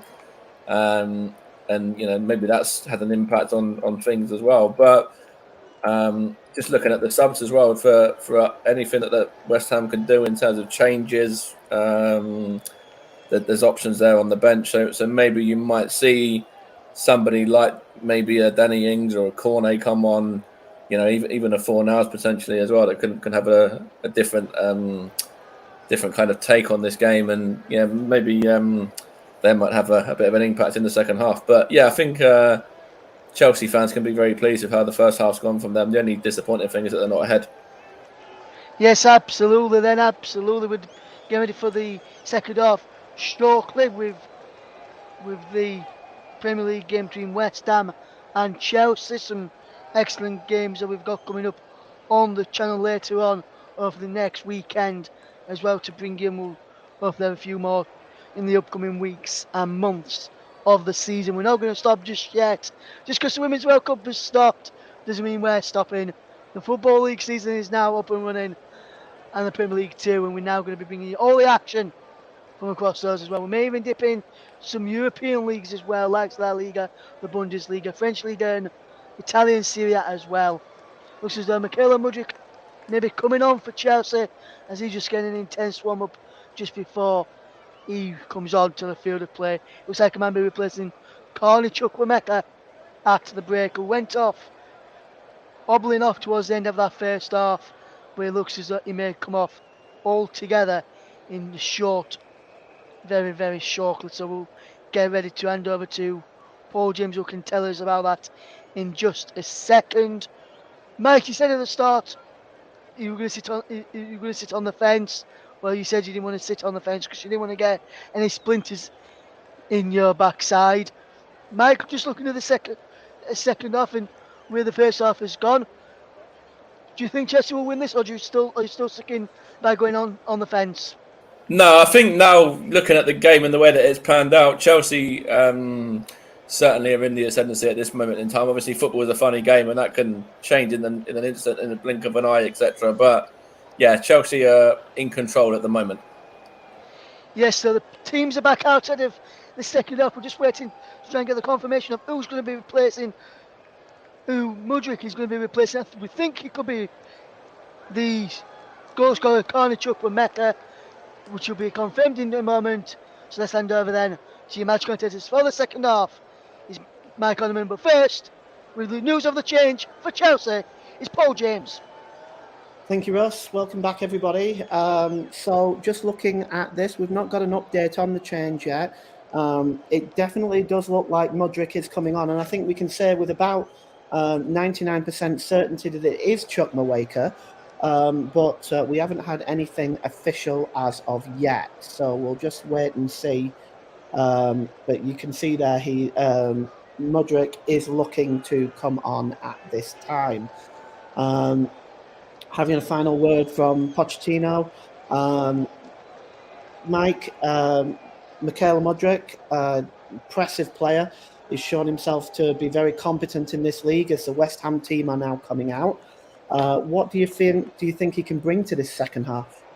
Yeah, I think he can offer something a little bit different to Chukwuemeka. It is Chukwuemeka that's made way as well, by the way. I've just seen that being confirmed. And I think that he's a very good player, real talented Ukrainian international, and a player that Arsenal were looking at as well. And obviously, he chose to move to Chelsea and to the west side of London, on top of playing for his country as well, of course. And I think he'll offer something a little bit different for Chelsea in terms of the style. I think he was going to probably play a bit more through the middle and support Nicholas Jackson as a sort of second forward. All right, well, we've got the West Ham team just in the centre circle now, ready to get the second half underway. They'll be attacking the goal to our left. I'll just run through the lineups real quickly. Unchanged West Ham of Alfonso Arolia in goal, Kurt Zouma, Vladimir Kufal, Naif Aguerd, the goal scorer, Emerson, James Ward-Prowse, Lucas Paqueta, Thomas Souček, Michail Antonio, Jared Bowen and Said Benrahma. Of course, one change for Chelsea. Robert Sanchez in goal, Malo Gusto, Thiago Silva, Ben Chilwell, Levi Colwell, Axel Disasi, Enzo Fernandez, Mykhailo Mudryk now on, Conor Gallagher, Raheem Sterling and Nicholas Jackson. So that's the only change at half-time as the game is underway in this second half now, and Mudryk wins the ball immediately, but is determined to be a foul on Lucas Paqueta. And the referee, John Brooks, has awarded the first free kick of this second half. And here's Kurt Zouma, as the confirmation actually just flashes up on my screen, Mike, as well. Chukwuemeka off, Mudryk on. The ball is played forward to Michail Antonio, who seemed to be held there for a moment, right in front of the official on the far side. The assistant choosing not to give that as a free kick. Enzo Fernandez just drops it back to Disasi. And Disasi gives it back to Fernandez as the second half starts very much in the same manner as the way most of the first half have gone, with Chelsea in possession. Here is Thiago Silva. He gives the ball to Disasi, and it's back to Fernandez. Fernandez plays the ball long, flicked on beautifully by Mudryk. What a ball that would have been. Unfortunately, just didn't find Chilwell on the far side, but that was a fancy bit of play, Mike. Yeah, very good play there from the Chelsea man, and it's unlucky there for the through ball as well. But no, Chelsea look like they've started in the same vein that they ended that first half, really, and really attacking this West Ham defence. And yeah, they're kind of playing on the fact that, you know, they kind of had the majority of that first half pretty much under control. As I was saying to Russ, I think that, you know, West Ham started brightly with 5 or 6, 7 minutes getting themselves ahead, and then sort of after around about 20 minutes or so, it was, or maybe even a bit before that, in fact, it was Chelsea's to kind of control really that first half. Well, Mikel Antonio is down again. I don't think the referee has given a free kick here. He actually has. Yes, he has given the free kick, and it's taken quickly, but it seems to have been given to Chelsea, much to the manager David Moyes on the far side, looking absolutely furious at that. But here is Disasi, and he gives it to Gusto. Gusto now goes back into his own half, and he decides to go all the way back to the goalkeeper, Robert Sanchez.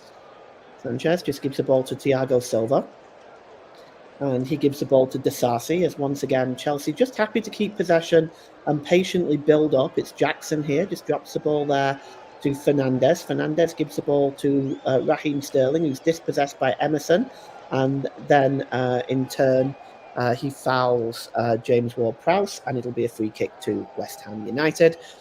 We've had 3 minutes gone in the second half at the London Stadium. It's still miraculously West Ham United 1, Chelsea 1. Looking at the stats at half-time, there was a 78% possession for Chelsea in that first half, and they have the ball back again.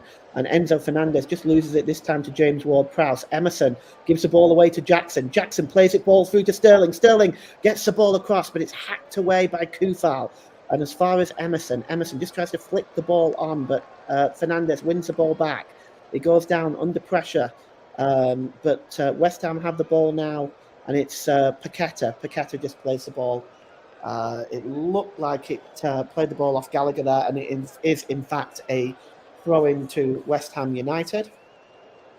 And again, giving the ball away as well, West Ham isn't helping their cause, Mike. No, it's not. And obviously, Chelsea, you know, have had moments where they did that in the first half themselves as well. But West Ham, you know, obviously need to kind of get a bit of a foothold in this game. And the ball is through. I'm sorry, there's a chance on here. Sorry, Mike. We'll get back to you in a moment. It's Saïd Benrahma with a chance. Oh, how did he miss? Please tell me how he missed that chance. Saïd Benrahma gets inside the defence. He's one-on-one, and somehow he pulls it wide.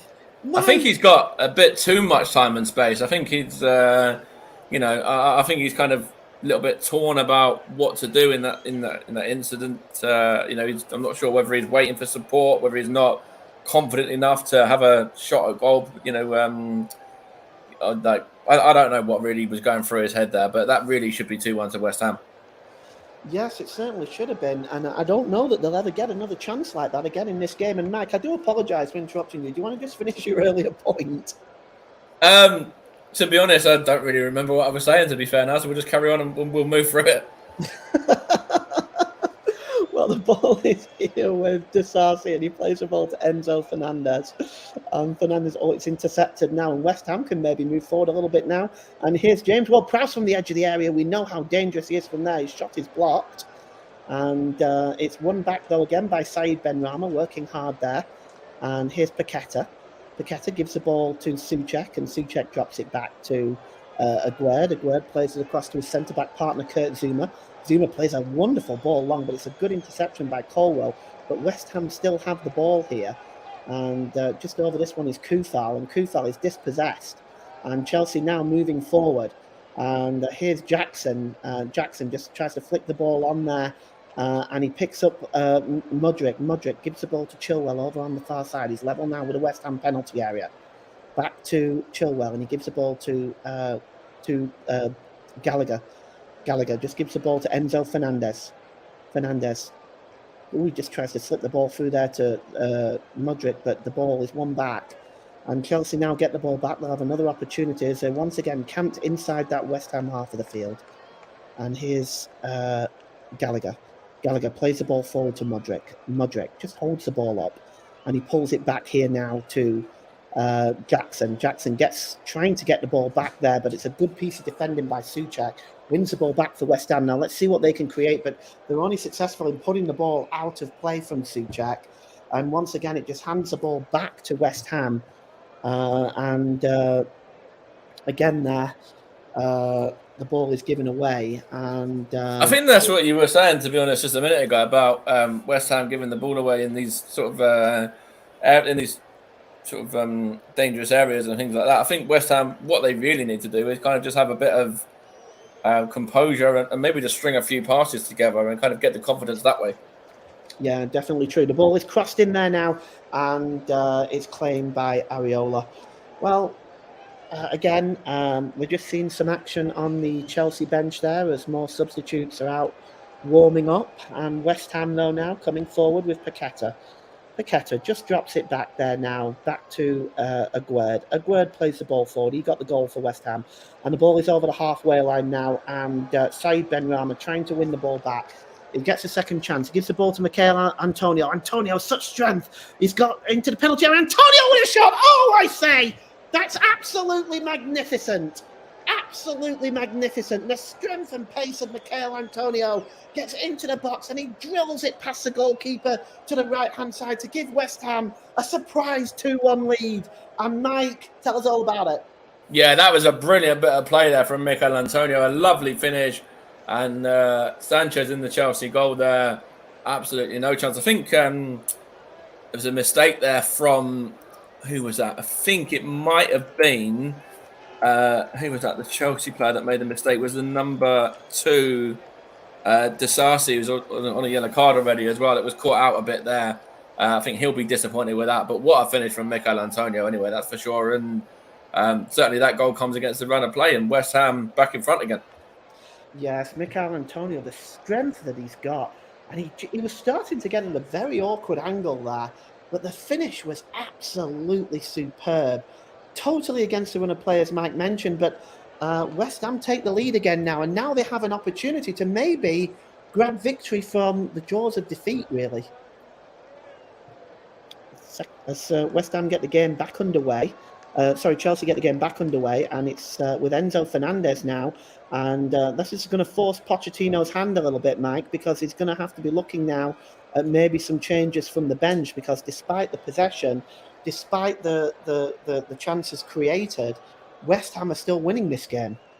Yeah, absolutely. And obviously, at the moment, Chelsea have had their moments, but they're not being clinical or they're not really doing enough in those incidences. So West Ham, Zuma's doing well at the back. So's the likes of Soufal, I think Agar, and etc. as well. They're all doing their job pretty well at the moment, and Souček and that sort of just in front of them as well.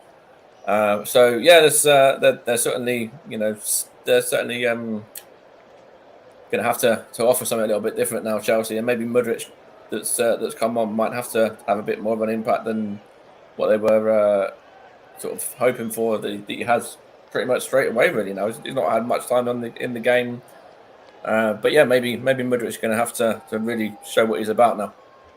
Well, you can see the ball that was played through there as well, just while you was talking, Mike. Mudryk just trying to bring through Jackson into the play there. But, it was very quick off his line was Areola. I think he's well aware of the speed of Jackson. He was quick off his line there, but he seems to have taken a bit of a knock, and he's still down, and it's a head injury, so the play is going to have to stop. While that's going on, you are listening to alternative commentary on the Commentary Hub YouTube channel, and the brilliant commentary services is the official player of the match sponsor on the Hub, and commentary services would like to thank our broadcasting partner for this season, JB Sports and Storm FM. And don't forget to follow us on Twitter at Commentary Live 1, and you can like our Facebook page at facebook.com/the Commentary Hub. As the game is back underway, and this stat that I'm going to read out to you now, Mike, really tells the story. Completed passes 416 for Chelsea to West Ham's 100. That really tells the story of this game, doesn't it, in terms of possession? Yeah, it does, because when West Ham do have their moments where they're in possession and do have the ball, they tend to be giving it away. And Chelsea, they're good with the short passes, and they're not as good with the longer balls through. I know Nicholas Jackson has caused a few issues, but a lot of those are probably short passes between maybe the midfield, etc. for Chelsea. Well, Here's Gallagher. He just drops it back to Thiago Silva. And I think what we're going to be looking at very soon is more action on the Chelsea bench. I suspect the ball is long, looking for Jackson, and it just goes behind Jackson and goes through to Areola.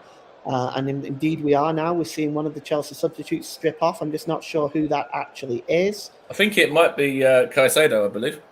Moises Caicedo. Yes, that would be a reasonable substitution at this time, Mike, because he presents an attacking midfield option that I think Chelsea really desperately need right now. So, yes, we may very well be seeing Caicedo. That move was on and it was off, and it was on and it was off, but finally Chelsea got it over the line. Yeah, they obviously were competing with Liverpool for a lot of that, weren't they, as well, and were able to get the job done and get their man in the end, yeah. Well, we may be seeing him very, very shortly. At the moment, though, here is Gusto. Gusto drops it back to Disasi. Disasi is now with Thiago Silva from Colville. And Thiago Silva just drops it back to the goalkeeper, Robert Sanchez. Back to Disasi. As Chelsea still patiently building up. They're not panicking. There's still lots of time in this game. Here's Disasi. And he just tries to play the ball long, looking for Jackson, but good defending there by Aguerd. But Chelsea pick up the ball almost on the halfway line with Conor Gallagher. Gallagher plays it down to Sterling. Sterling has got a number of West Ham players in front of him, but he dances into the penalty area and he goes down on the edge of the penalty area, and it's going to be a free kick in a very dangerous position for Chelsea here. They're going to have a lot of options. This is almost right on the edge of the penalty area. Sterling there, surrounded by 4 West Ham players, and in the end he was shoved over, I think, by James Ward-Prowse. I think got the final shove in the back of the England international.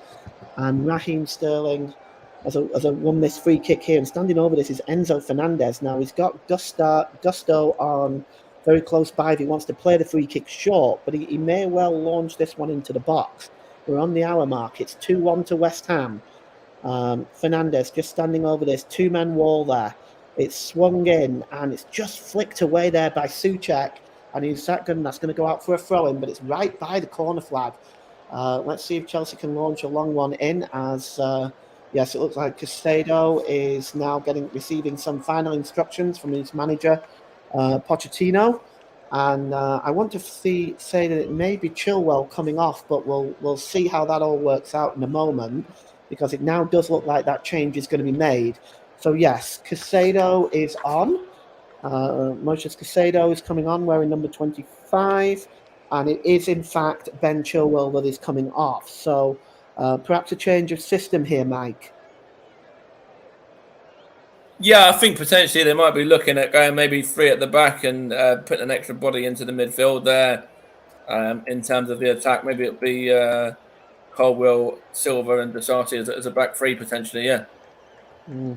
Well, for those of you watching and just listening to the commentary, Moises Caicedo is wearing number 25. And he is on for the Blues to try to get them back into this London derby. So far, dominating the game, but just still West Ham have that lead. And the Chelsea fans must be asking themselves how this is possible, but it is, and that's football for you. Here's Bowen under pressure, and the ball goes out of play, and Colwell picks it up and wins a throw-in. Caicedo gets his first touch as a Chelsea player in the Premier League. And the ball is played forward now, and here is Fernandez. Fernandez plays the ball forward, looking for Sterling. Sterling goes down, but no question of a penalty there. That was it. The ball was won, and coming forward now is Emerson, but he's just almost lost possession of the ball, but he's able to find Antonio, who sets Saeed Benrahma off on his way. Benrahma approaching the penalty area, but he just couldn't keep the ball in play. The official's flag went up a little bit late there. And it is, in fact, going to be a throw-in to Chelsea. And David Moyes, again, the look on his face, doesn't look a happy man with that decision, Mike. No, he doesn't. But then, obviously, that's David Moyes for you. He's obviously very animated in terms of what he's like. Obviously, he's just a very proud Scotsman as well, and we all know what they're like in terms of their love of football. But no, I think he'll certainly be pleased with how his West Ham side have got themselves back into the game in the second half anyway, and they have had probably the better of the 15 minutes or so that we've had so far. Yeah, they've come out and been a bit more open with their play in the second half. As while you was talking there, Mudryk just got the ball across the penalty area, and the shot by Sterling was in fact blocked. So West Ham defending resolutely as well. They're also looking at as from a point of view of if you're defending a lead, they're doing that very well. I just think that they are defending perhaps just a little bit deep. We're seeing action on the West Ham bench as well, and it looks like we are seeing Edison Alvarez, who is going to be coming on very shortly. We're going to take a look and see where the change will be for West Ham there, but that'll be their first substitution. And we'll just see where that change is coming up. He's readying himself now. And here's Sanchez now. He gives the ball to Disasi. Disasi gets the ball back there. And it seems that Caicedo just seems to have dropped into almost a back three position, Mike, which is interesting. But he's moving forward now. Here's Gusto down on the far side, just trying to get away from Paqueta. Gusto drops the ball back into the centre circle to Thiago Silva, to Colwill. Colwill has got Mudryk up there alongside him. Thiago Silva now just gives the ball to Disasi. Disasi trying to find Gusto. Gusto drops the ball back as West Ham are putting a bit more press on Chelsea now. And they're coming forward again now. They won the ball back with Aguerd, and Aguerd gives the ball to Antonio as Chelsea just starting to get back into this game a little bit. And here's Benrahma over the halfway line. Benrahma gets into the penalty area now. Oh, a wonderful challenge there. Fantastic challenge by Gusto. Well, that stopped an opportunity for Chelsea, for West Ham there, Mike.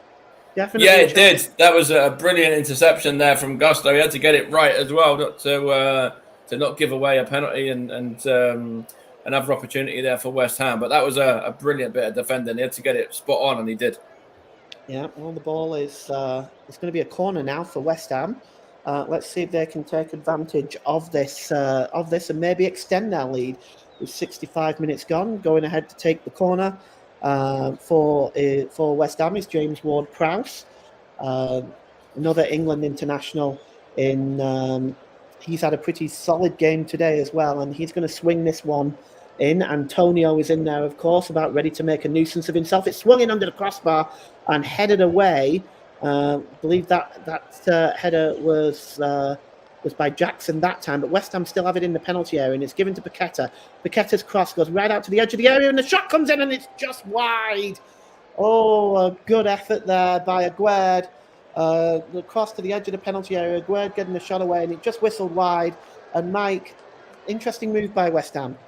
Yeah, it was a good opportunity there. Aguerd up from the corner, and the ball falls nicely for him. He has a half decent attempt there. Just isn't troubling Sanchez in the goal. So good play from West Ham. But hopefully for their sake, these missed chances won't come back to bite them. Yeah, well, they've had the chances as well, of course, but you have to say as well, Chelsea have had their opportunities and they haven't really done anything with them. And I'm beginning to wonder now what the next options are for Pochettino and what Chelsea can create. I think Nicholas Jackson has also been marshalled a lot better in this second half. Here he is, though, Jackson. He gives the ball to Gallagher. Gallagher looking for Mudryk, but that was blocked again as Chelsea continued to knock on the door. But West Ham like a wall defensively. Mudryk now has the ball. He's approaching Koufal. He pulls the ball back to the edge of the area, and good work by Michail Antonio, who then turns to turn defence into attack. Michail Antonio, he's just looking for Benrahma, and can Benrahma just get... Oh, that's a good piece of defending that time. And that was Gusto. Good work by him, just getting ahead of Benrahma to stop Said Benrahma from getting in one-on-one. And it goes all the way back to Areola, and West Ham start again as they have really started to press Chelsea a bit as this second half has gone on. Has to be said, Mike, West Ham really have come more into the game since they've taken the lead. Yeah, they have, and you just mentioned it right just a second ago with what you were saying was being correct as well about Nicholas Jackson. They've marshalled him out of this second half very, very well. He's not had the same impact on this game. And if I can just stop you there, Mike, I'm so sorry. I don't mean to interrupt you, but Aguero has just fouled Nicholas Jackson and has already been booked, so he has been shown the red card. West Ham are down to 10 men for a second yellow card on Aguero, the goal on Aguero, the goal scorer. Looking at this again, you can see. Oh yes, it's late on Jackson, very, very late, and he's not going to get away with that, Mike. Second and rightly so. Again, the consistency levels are there from the referee. That's going to be a second yellow, and as much as David Moyes might complain, as much as Aguero might be disappointed with that one, you can't make changes like that and lunge in when you're on a booking, and especially with the way that this referee's been performing today, and the consistency level that he's shown, that's going to be a yellow card all day long. Well, he walks off now, and of course it can't be VAR reviewed anyway because it's a bookable offence. It's not a direct red, but the free kick is taken quickly by Mudryk, and Mudryk's just holding it up there. He gets the cross in, does Mudryk, but it goes wide. And again, Mike, so sorry to interrupt you. I was just going to say, all I was going to say was we were talking about Nicholas Jackson and not really having much of an impact, but he was the man there that won the foul as well. And, that's what he can do. He's obviously very capable of causing moments out of very little, really, Nicholas Jackson, with the pace and speed that he's got. So, yes, it's a shame to see again get sent off because I thought it actually had a very good game up until then. But Nicholas Jackson getting himself back into this game now when he needs a big 20 minutes or so, and as do Chelsea now as well. Well, we're seeing some changes here. Said Benrahma is gone off, and we're just trying to see who that is that's come on. And it's Ogbono, Angel Ogbono, that is on.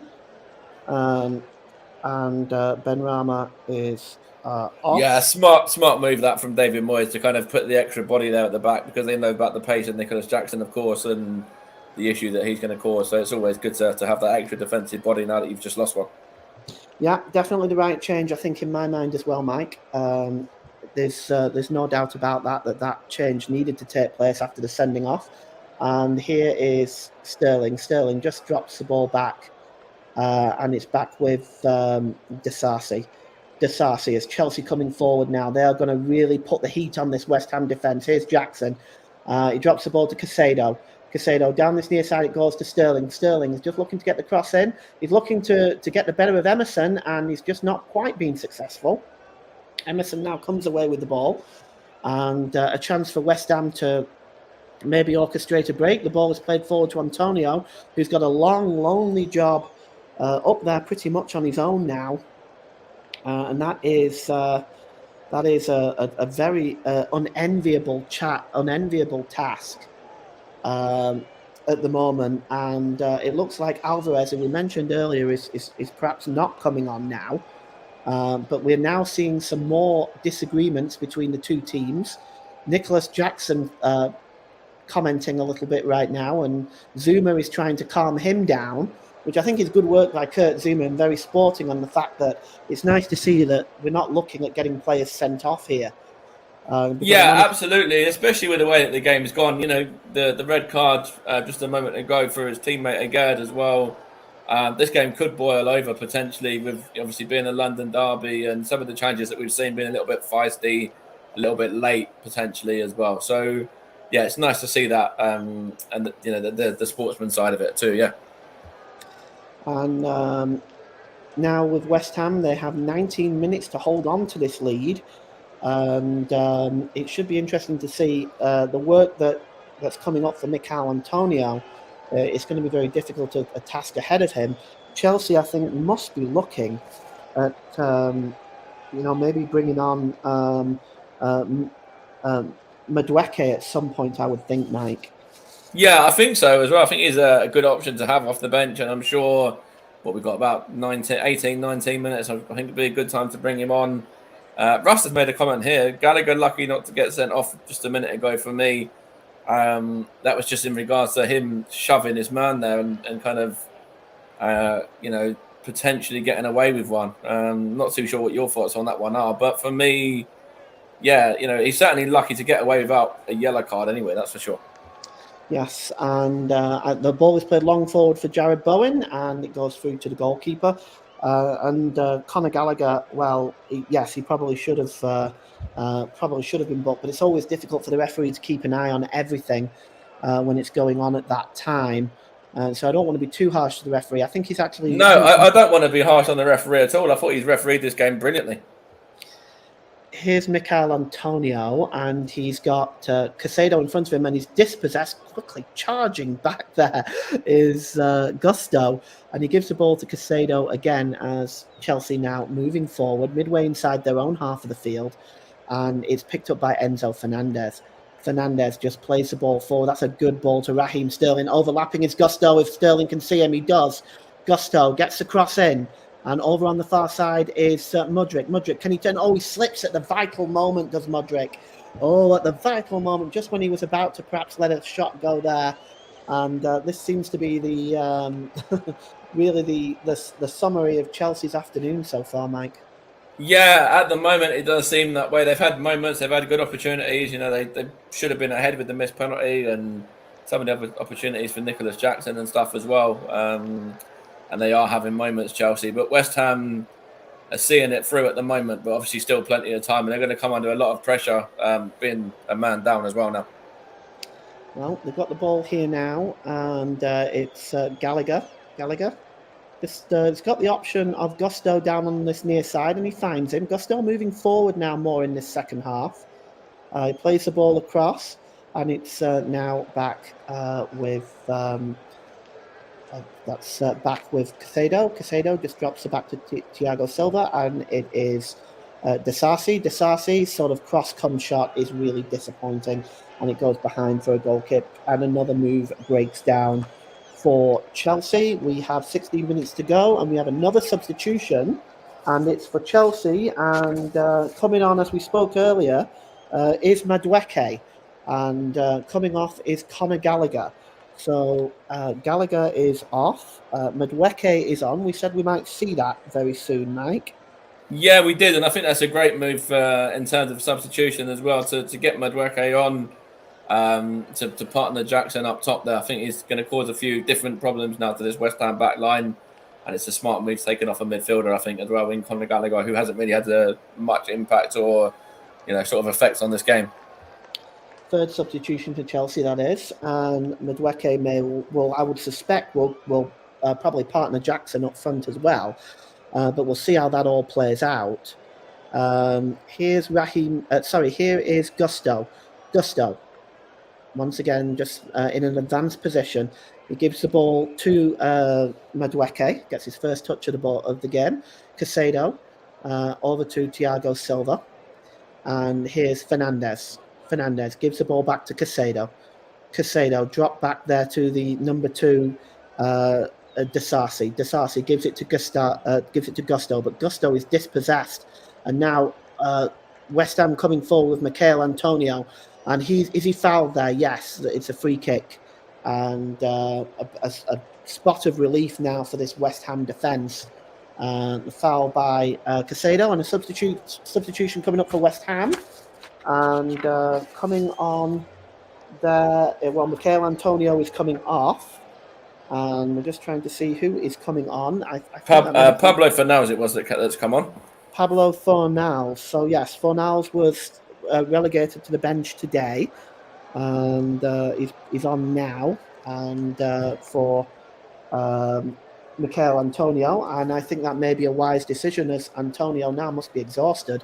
Yeah, he's worked very hard today as Michail Antonio leading the line there for West Ham. I thought he's had a very impressive game, and we know what Michail Antonio can do in terms of holding the ball up and bringing others into play, etc. And I thought he's done that exceptionally well today. I thought he's been a very good player for this West Ham side.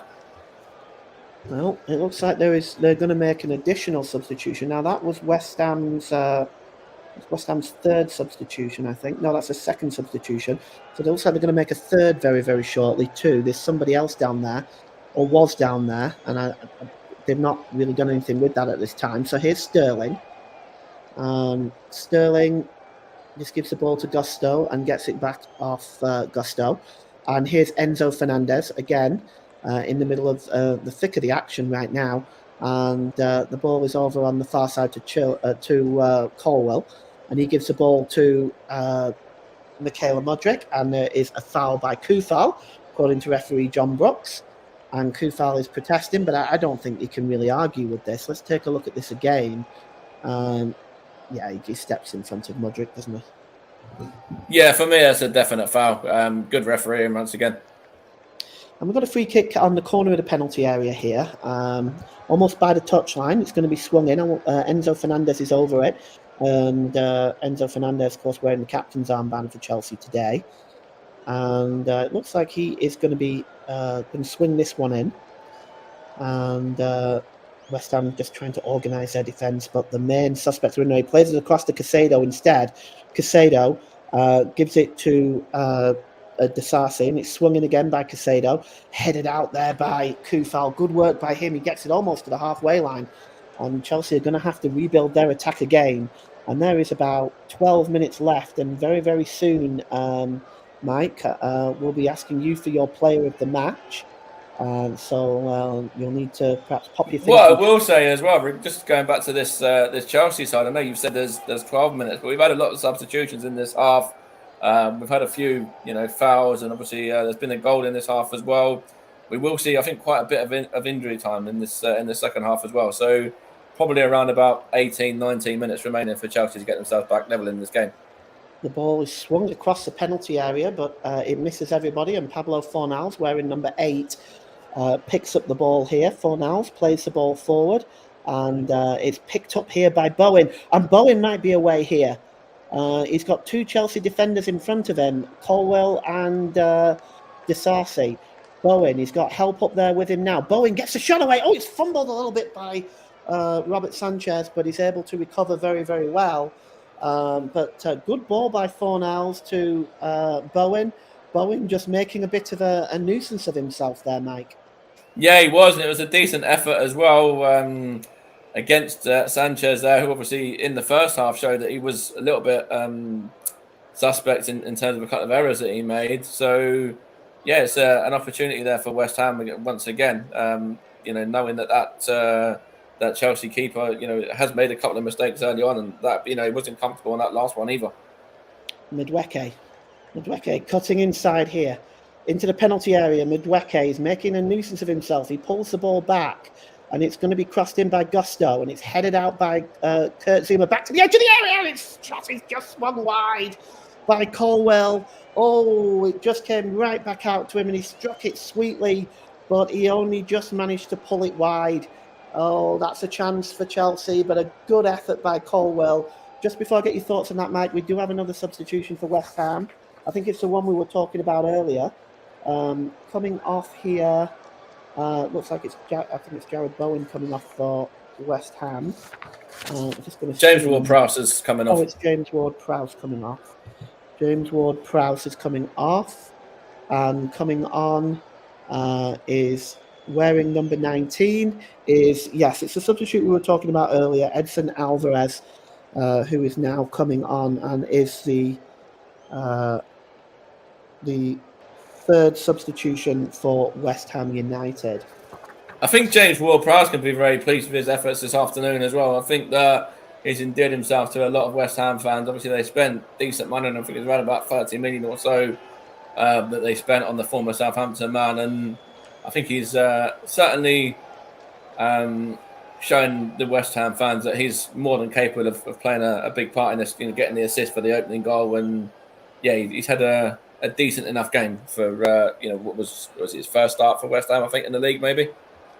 Yeah, I think he's performed admirably, and I think you've got a difficult choice for your player of the match today, as there's action also on the Chelsea bench, and we are going to be seeing the. I've got a difficult choice because I'm not going to won't be too sure on how many of them are actually stayed on the pitch. The amount of substitutes we've had. Well, that's true, and it's going to be Chelsea's fourth for Mason Burstow. He's standing there waiting to come on at the moment. So we looks like we're going to see Mason Burstow. An additional forward is played by Gusto, down to Sterling. Sterling, edge of the penalty area. He gives the ball to Madueke, and Madueke, it's a good challenge by Alvarez, and that's his first involvement in this game. And it goes behind for a corner to Chelsea. I don't know whether we're going to see this change now. Yes, we are. So coming off is Gusto for Chelsea, and Mason Burstow is coming on 82 minutes. And let's see if he can affect the way this game has gone. And what do you think of that change, Mike? Yeah, I think it's another good change there from Chelsea. Another forward coming on. When you're in a losing position, it's what you've got to do, really. Bring an extra attacking body on. Yeah, so it's. I don't think there's anything untoward regarding that challenge. That substitution. Sorry, I should say. Well, we've got another corner down this near side as Mudryk just tried to cross the ball in. It was blocked, and it's going to be a corner. And Mudryk is going to swing this ball in. And we have 7 minutes left here. It's swung in by Mudryk. It's headed away there. And it's headed away by Paqueta. And it goes out of play for a throw-in for Chelsea. Perhaps came off Pablo Fornals. And Chelsea on again. Here's Enzo Fernandez. Gives the ball to Mudryk. Mudryk gets a deep cross in. It just escapes everyone. It's headed back there. And it's right back to the edge of the penalty area to Sterling. Sterling gives the ball to Madueke. Madueke back to Sterling. And Sterling cuts into the penalty area now. Sterling, can he get the cross away? Oh, it's headed into the air. And just doesn't get that ball very, very far. And it's now back with Pablo Fornals. Pablo Fornals. And under pressure there is Emerson from Jackson, of course. No surprise there. And it's cleared out of play, and it's going to be a throw-in. With 6 minutes to go, you have to be looking at how close West Ham are to touching victory here. And I'll just get your thoughts on that in a minute, Mike. I'm just going to, at the moment now, the ball is with down this near side to Sterling. And Sterling just trying to get away from Paqueta. He gets across in all the way to Mudryk. Oh, and he just didn't catch the volley. I think he was sort of caught between crossing and shooting, and he's offside anyway. But that would have been a good chance for Mudryk, Mike. Yeah, it was a very good opportunity there for Mudryk. Ball falls for him, and he just kind of couldn't control that one, really. It's an opportunity, though, for Chelsea, and time's kind of the essence now for them. I know we've said there's probably going to be quite a bit of injury time, but they've really got to get themselves level pretty soon if they want to get anything from this game. Yeah, it just looks like he tried to side foot that towards the goal. Maybe just being a little bit too cute there. We've got 5 minutes left. In about 3 minutes, I'm going to be asking Mike for his player of the match. If you're listening, please feel free to comment. We have had a comment in there in the second half by. Okay, so no. If we can keep the comments just to football related, that would be very kind. Thank you so much. And yes, going back to what you were saying, Mike, it looks to me now like they're so close to victory now, West Ham, and I'm just beginning to wonder whether Chelsea are really running out of ideas here. Here's Caicedo. He gives the ball down this side to Sterling, as Chelsea once again are attempting to unlock the door that is the West Ham defence. Here's Sterling. Sterling just seems to slip there. Is he? It looks like there's been given a free kick, has it? No, it's a throw-in, and it's taken quickly by Caicedo. Caicedo gets the ball back, and just turning there is Madueke. Madueke tries to just under pressure there. Mason Burstow trying to win the ball back, and he does. A good ball there by Mason Burstow to Raheem Sterling. Sterling just drops the ball back there. And it's now with Thiago Silva, and just one back there by West Ham on the edge of the penalty area with Koufal, and Koufal is fouled, and we're going to have a free kick. Mike, do you see Chelsea getting back into this? They're restricted in terms of their chances. I think since the goal, they haven't really created that much.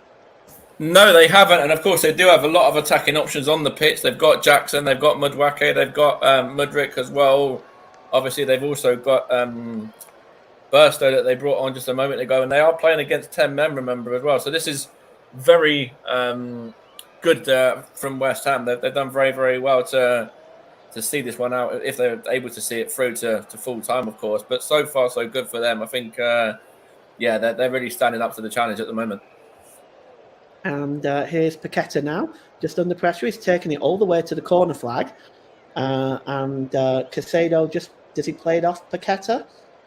It's good work by Paqueta holding the ball up there by the corner flag. Although I think it may be a little early to do that given the way things are at the moment with injury time. As Mike said, we could very well be seeing an additional 7 or 8 minutes in the stoppage time at the end of this game.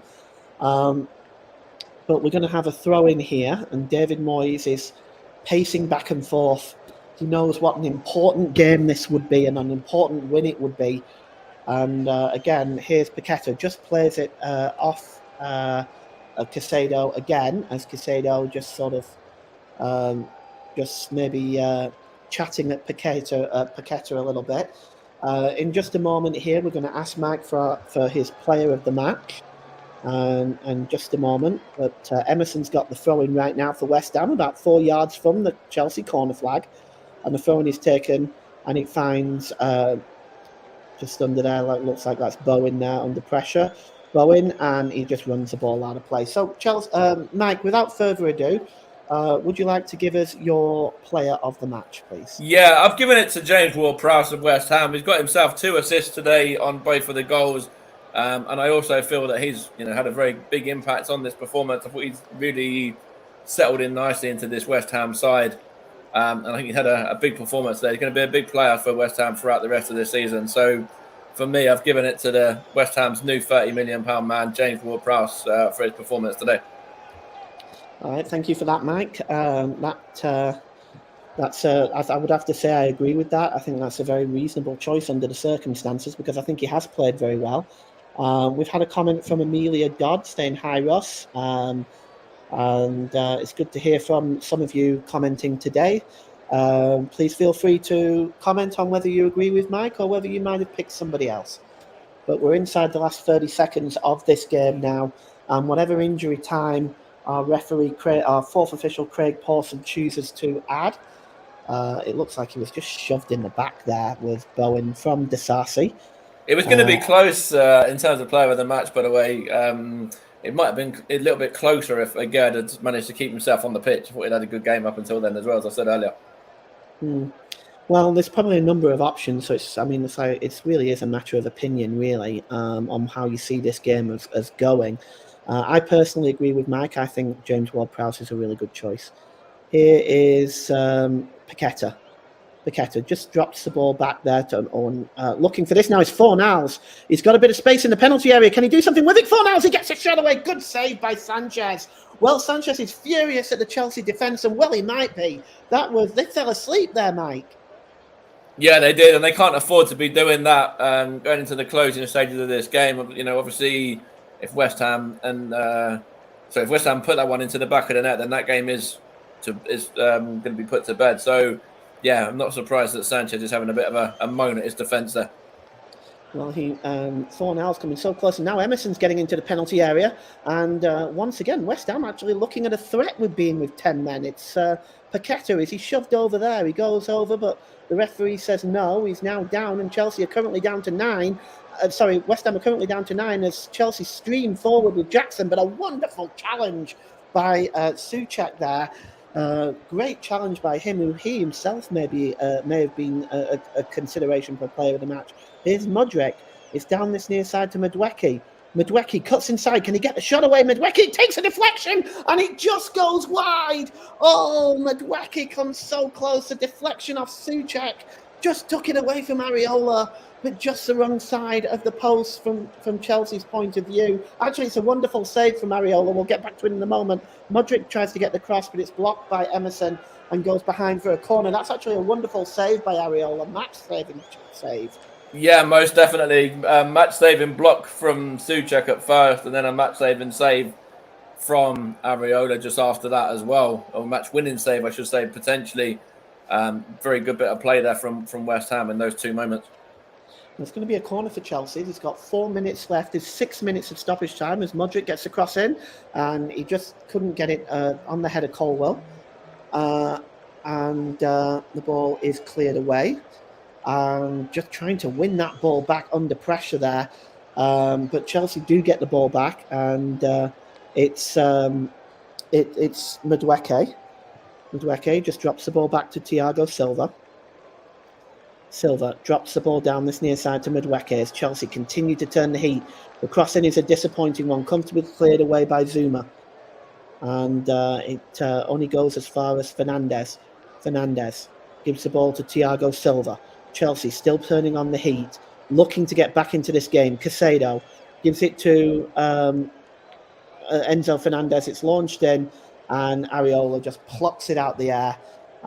It might have been just as easy to let it go behind, but he probably didn't want to consider the fact that there might be somebody behind him, and he just plucks it out of the air. And there's a look of, well, almost a look of defeat on the face of Maurizio Pochettino, Mike. I was just going to say that as well. It did look like he was quite sort of resigned to potentially losing the game there, yeah.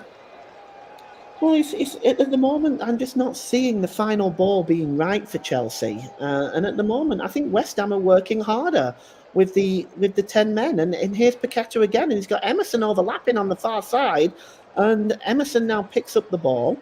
And Emerson just gets the ball into the penalty area. And he gets the ball back, Emerson. Is he going to get the shot away? He goes down under pressure. And it's a penalty to West Ham. It's a penalty to West Ham. And it's going to be for the foul, and it's Caicedo is the guilty party, and that is lazy defending. Yeah, definitely, very very lazy defending there from Caicedo. That's the last thing you want when you're already chasing the game. Sorry, I should say. An opportunity here now for West Ham to put this one to bed and to give themselves to wrap up the 3 points. Sorry, I should say, with this penalty. I mean, this. I have to say, I would be very concerned if I was a Chelsea fan right now, with this defending that I'm seeing here from Chelsea, and with this overall work ethic that I'm seeing from Chelsea today. And we're going to get into that in a moment, Mike, after the penalty. But it's going to be Paqueta who steps up for West Ham with the opportunity to put this game to bed now. Paqueta against Robert Sanchez. Paqueta. He steps up, and here he goes. He does a dummy, and he steps up and sends Sanchez the wrong way, and it's 3-1, and it's game over as 10 men West Ham pick up the 3 points.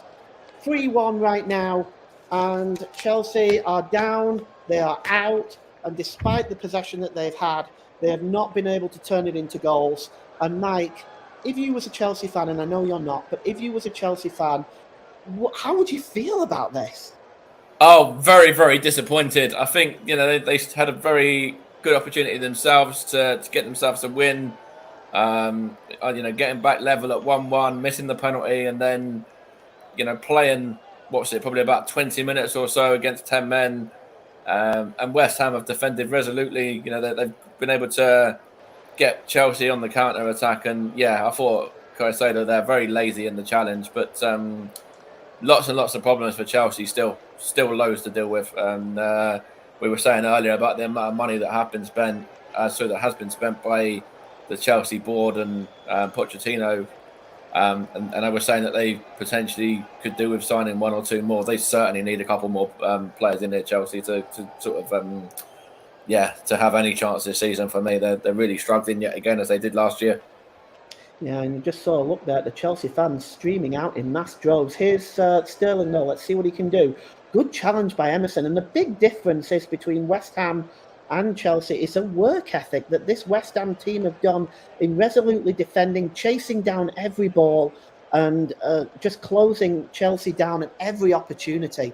And the ball is headed out of play that time. and it's going to be a throw-in as we are approaching full time here.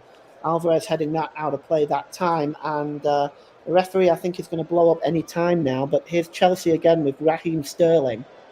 Sterling has got Burstow alongside him. He decides to try and play in Madwecki.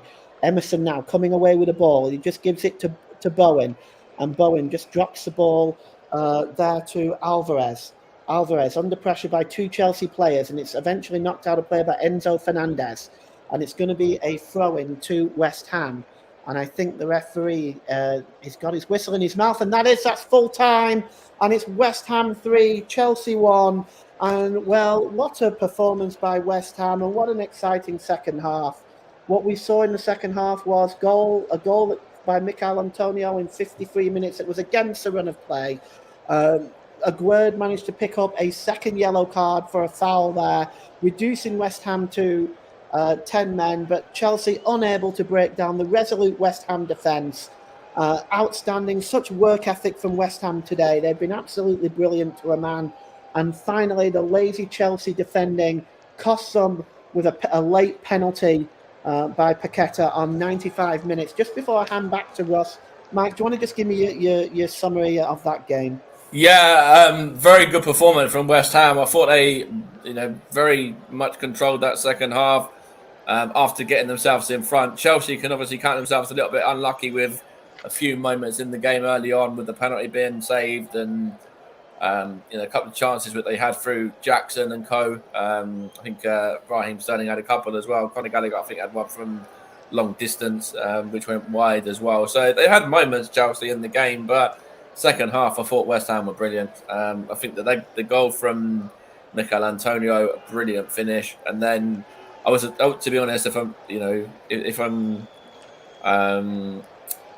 going to go back to how I was thinking at the time, I did think they'd be under a lot more pressure than what they were after losing Aguerd to a second yellow, and they dealt with that very, very well, and then were comfortable in doing so, really, and were able to get themselves the third goal to seal the game as well, with Paqueta's penalty. So no, from a West Ham perspective, I think they'll be delighted with that win. And as I said before, Chelsea have still got an awful lot of work to do yet. All right, thank you very much, Mike, and thank you for your co-com duties today.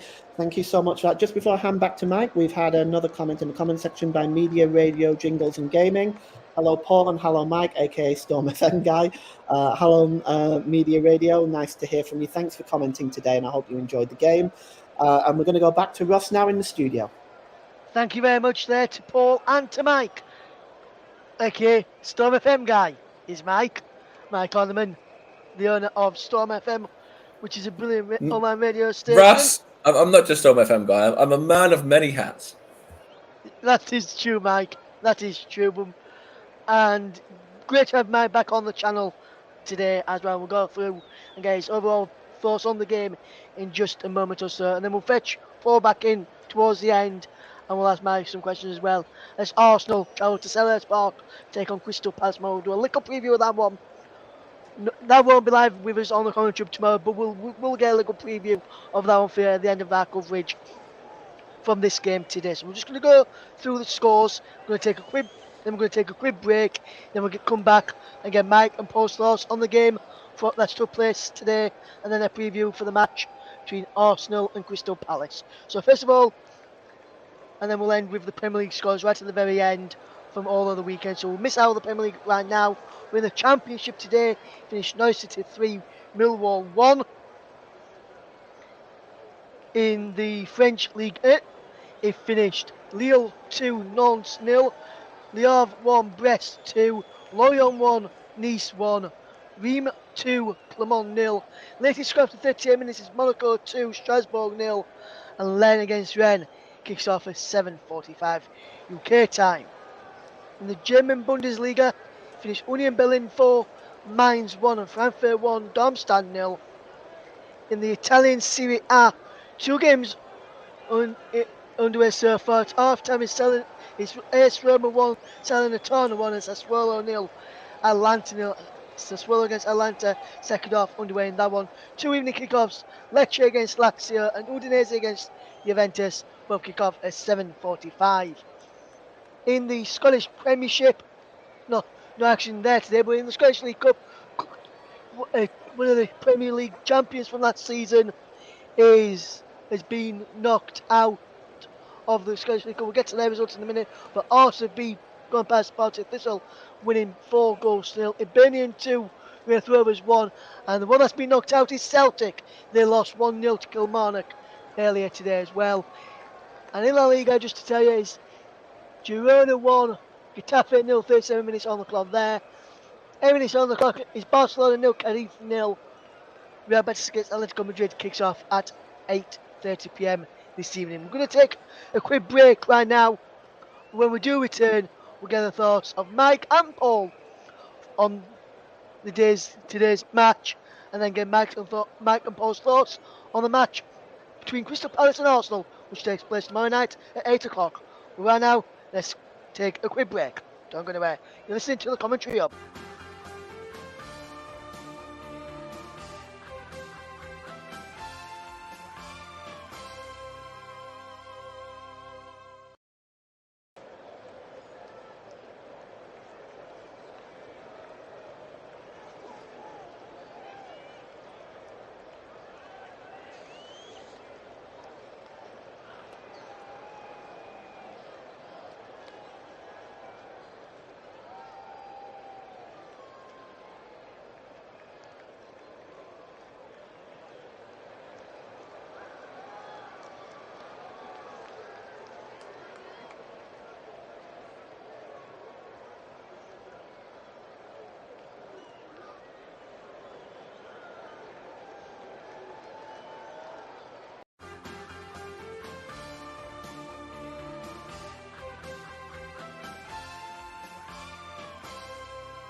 Welcome back to our Premier League coverage. Today's finished West Ham 3, Chelsea 1. And we're going to get the thoughts now of Mike Onneman and Paul James very shortly on that one. And I'm going to preview for the game tomorrow between Crystal Palace and Arsenal, which is taking place at Selhurst Park at 8 o'clock tomorrow. Well, then we'll first go across to Mike Onneman then. And Mike, West Ham won 3-1 in the end. It was I would have to say West Ham were probably the better side in the second half, especially after getting that goal. But Chelsea have really got a lot of work to do, haven't they, Mike? Yeah, they do. They've got lots and lots of work to do, Chelsea. They've had, a torrid season last season where they really struggled to get anywhere or to do anything in terms of domestic or cup football, really. And obviously they've had a lot of turnover this summer, change of manager, change of a lot of players as well. It's obviously going to take them a bit of time to gel and to settle, but for me, there's still problems there. There's still frailties defensively, and there's still, as I said, Chelsea still need a few more bodies, if I'm being honest as well, and certainly a bit more quality about them to have any chance of really challenging anywhere in the season again. Yes, and Paul, just switch Paul in quickly on Chelsea. And Paul, you've seen Chelsea today. You've seen them. I think you've probably seen them a few times, this couple of times already this season, maybe. What have you made to Chelsea so far this season, especially in this game today? And they really need to do quite a lot to not have another season like they had last season, don't they? Oh, look, Ross, I mean, I'm not being funny, but, there's no work ethic there. There's no work ethic there, especially defensively. There was too many times that Mikel Antonio's goals, as wonderful as a strike as it was, they just didn't get close to him. The third goal was lazy defending, and they fell asleep at the back. It actually could have been more, because Paqueta had a chance, I think, just prior to that. It could have been more. You can't defend like that. You can't have a work ethic like that in the Premier League and expect to be successful. It's a very, very. If I was a Chelsea fan, Ross, I'd be very, very concerned on that display. Local derby too. Yes, absolutely. And with that local derby defeat for Chelsea, Mike, you'll be happy to know, Arsenal remain the only side who have won more local derbies in the Premier League in the London club with 150. Chelsea remain at 149. And so, Mike, as an Arsenal fan, that must make you feel proud to hear that stat at the end of the game. Yeah, but it'd be making me feel even more proud if it's 151 tomorrow, or tomorrow night, I should say. But it's nice to have that. Obviously, it doesn't win you trophies or anything like that. Winning these accolades of, being the best team in London in terms of winning the derbies and stuff. But it's a nice thing to have. But yeah, it'd be 150 is nice. 151 even better. Yes, and Omar, you said you wanted to add something on as well from your points on the game as well, Mike, and on potential, and also on Chelsea as well. What would you like to say on that, Mike? No, it was just obviously Paul said about the defence, but I thought going forward, they brought on Mudryk, they brought on Madueke, they brought on who was the other striker? They brought on Burstow as well, who didn't really have a sniff in that game when they brought him on. That's a worry. They're playing against 10 men there for 20 minutes or so, and West Ham were just able to deal with it very, very easily. That's a big worry as well in terms of not just the defensive side, but the forward play as well. Absolutely, Mike. Absolutely. And you gave James Ward-Prowse the man of the match today, Mike, and I agree with the reasonings behind that, and I agree with what you just said there about Chelsea as well.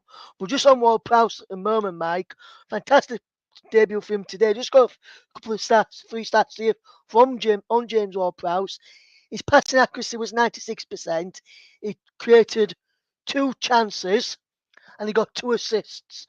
Can't ask for much better than that for a debutant like James Ward-Prowse, can you, Paul? No, absolutely not. It was a brilliant performance by James Ward-Prowse. He looked very much like he's an England international. His work ethic, his passing, his creativity in the midfield, and he to be fair, he was up against it today in who he had against him in the midfield, on the opposing side. So you can't ignore the fact that really was a wonderful performance. And when I look at who he was sort of up against with Enzo Fernandez and Conor Gallagher there in the centre of the midfield in his opposite number, it really is a really good performance by James Ward-Prowse today. And just to touch on what Mike said regarding Chelsea's attack, I totally agree with him on that because, towards the end, after the second goal went in, I felt Chelsea didn't create enough either. Yes, absolutely. That's going to be a big worry for Maurizio Pochettino, that Chelsea not creating enough, especially against 10 men as well. And I've just seen the goal again from Mikel Antonio, which you mentioned as well, Paul. And I'll come to you on this, Mike. He had a lot to do, did Mikel Antonio, when the ball got played to him. Desai didn't get close enough to him. And there's a gap which Levi Colwell just leaves open, which Antonio exploited and going behind there, Mike, and that's a bit of the difference. West Ham were able to explore the gaps in Chelsea's defence, even though Chelsea had 11 men, whereas West Ham's spaces, when they had 10 men, Chelsea weren't able to explore them gaps, Mike, and that's just got to be a worry as well for Pochettino. Yeah, most definitely. I think all 3 of the goals, the first goal was a great delivery from James Ward-Prowse, and Gerd gets the better of Conor Gallagher there, who I think was poor in terms of what he did in that moment. And then obviously, as you say there, the second goal was a great finish from Mikel Antonio. But then, Colwell, poor defending from him, allows Antonio to get the other side. And then I think it's Disasi as well that he's up against there that maybe could do a little bit better. I think he get the ball away, actually, Disasi in the first incident as well. And then obviously West Ham counter from there. And then obviously the penalty as well for Caicedo, where he was very, very lazy. So, a lot of issues, both defensively and offensively, for Chelsea to deal with. But we knew that, I think, anyway. Yes, absolutely, Mike, absolutely. And West Ham, fantastic win for them today. We're going to switch our attentions now to Monday night's game. And before we fetch Mike in on the Monday night match, with his Arsenal side involved against a Crystal Palace side who have lost Wilfried Zaha already this season. Although the match lost Michael Elise, but he signed a new contract. And Paul, Crystal Palace against Arsenal, that's going to be a good game tomorrow night. Kick off at 8 o'clock UK time. What's your thoughts on that game tomorrow? And big boost for Crystal Palace leading up to that. Michael Olise signing a new contract and staying at Selhurst Park rather than opting to go to Chelsea, who today put in a terrible performance. And for Crystal Palace against Arsenal, big plus for Crystal Palace with Olise staying. What do you reckon to that game tomorrow? Well, I've seen a lot of Arsenal last season, and I've already seen quite a bit of them this season. I almost am becoming the voice of Arsenal on the commentary hub right now, and I like commenting on them. But I wish I could do tomorrow's game. But the problem is, Arsenal are not going to find this game easy. What I noticed as well with Arsenal from the previous week when I covered them against Nottingham Forest, their defence can be put under pressure. And I have to be honest, I don't think Arsenal are going to find this a very easy game tomorrow at all.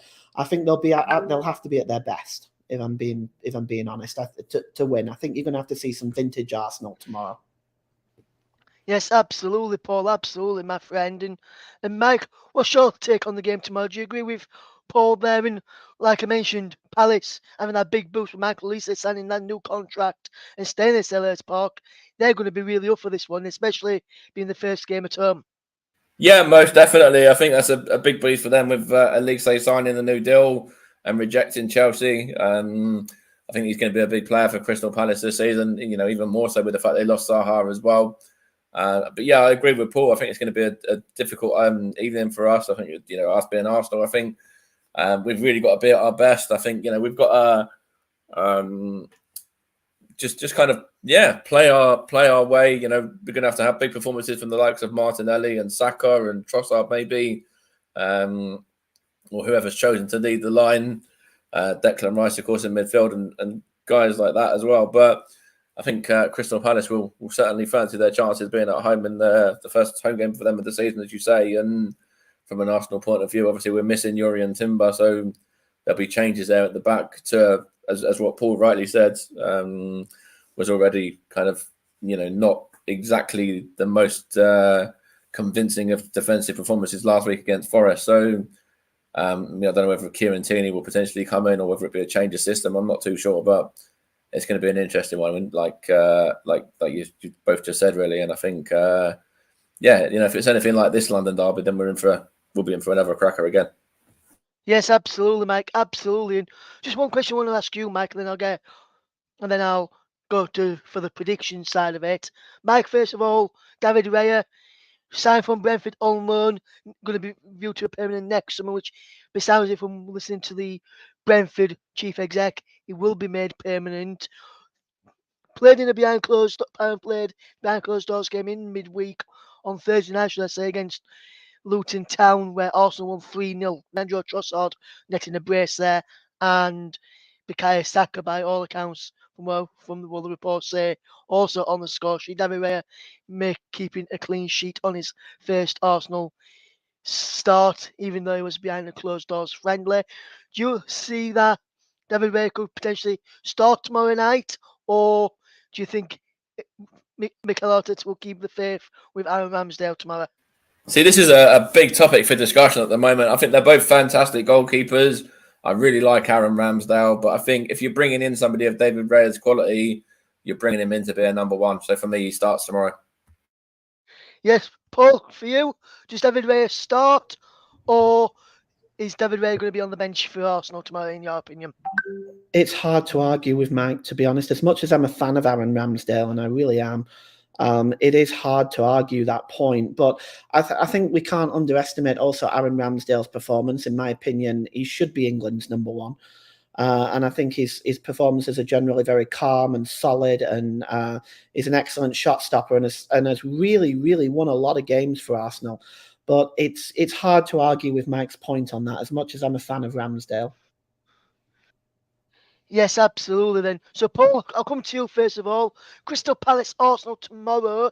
If I were to press you for a prediction and a scoreline in that game, and I know normally you don't like getting scorelines out and sometimes you get them wrong, what is your score prediction for that one tomorrow?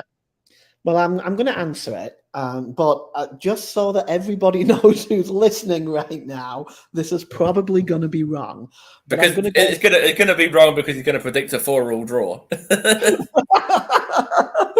No, I'm not going to do that. But I am going to say 1-0 Arsenal.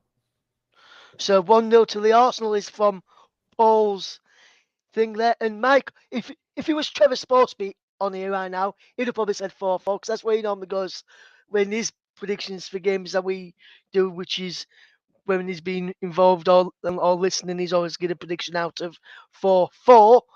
For me, I think Arsenal will edge it, and I think it'll be close. But I think Arsenal will win it 2-1 for me. Mike, how do you see the game going to mine? What's your score prediction? And if you think Palace will win, you can say that. But what do you reckon the score's going to be tomorrow, my friend?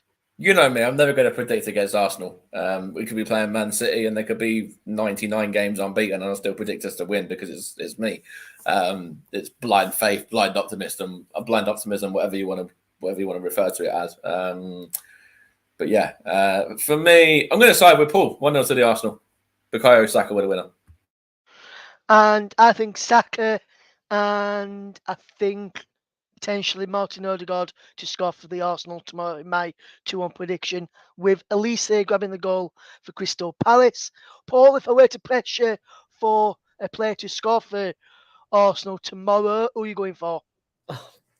Ross, you're asking the impossible. There's so many on that Arsenal front line that's capable of scoring. Martinelli, Saka.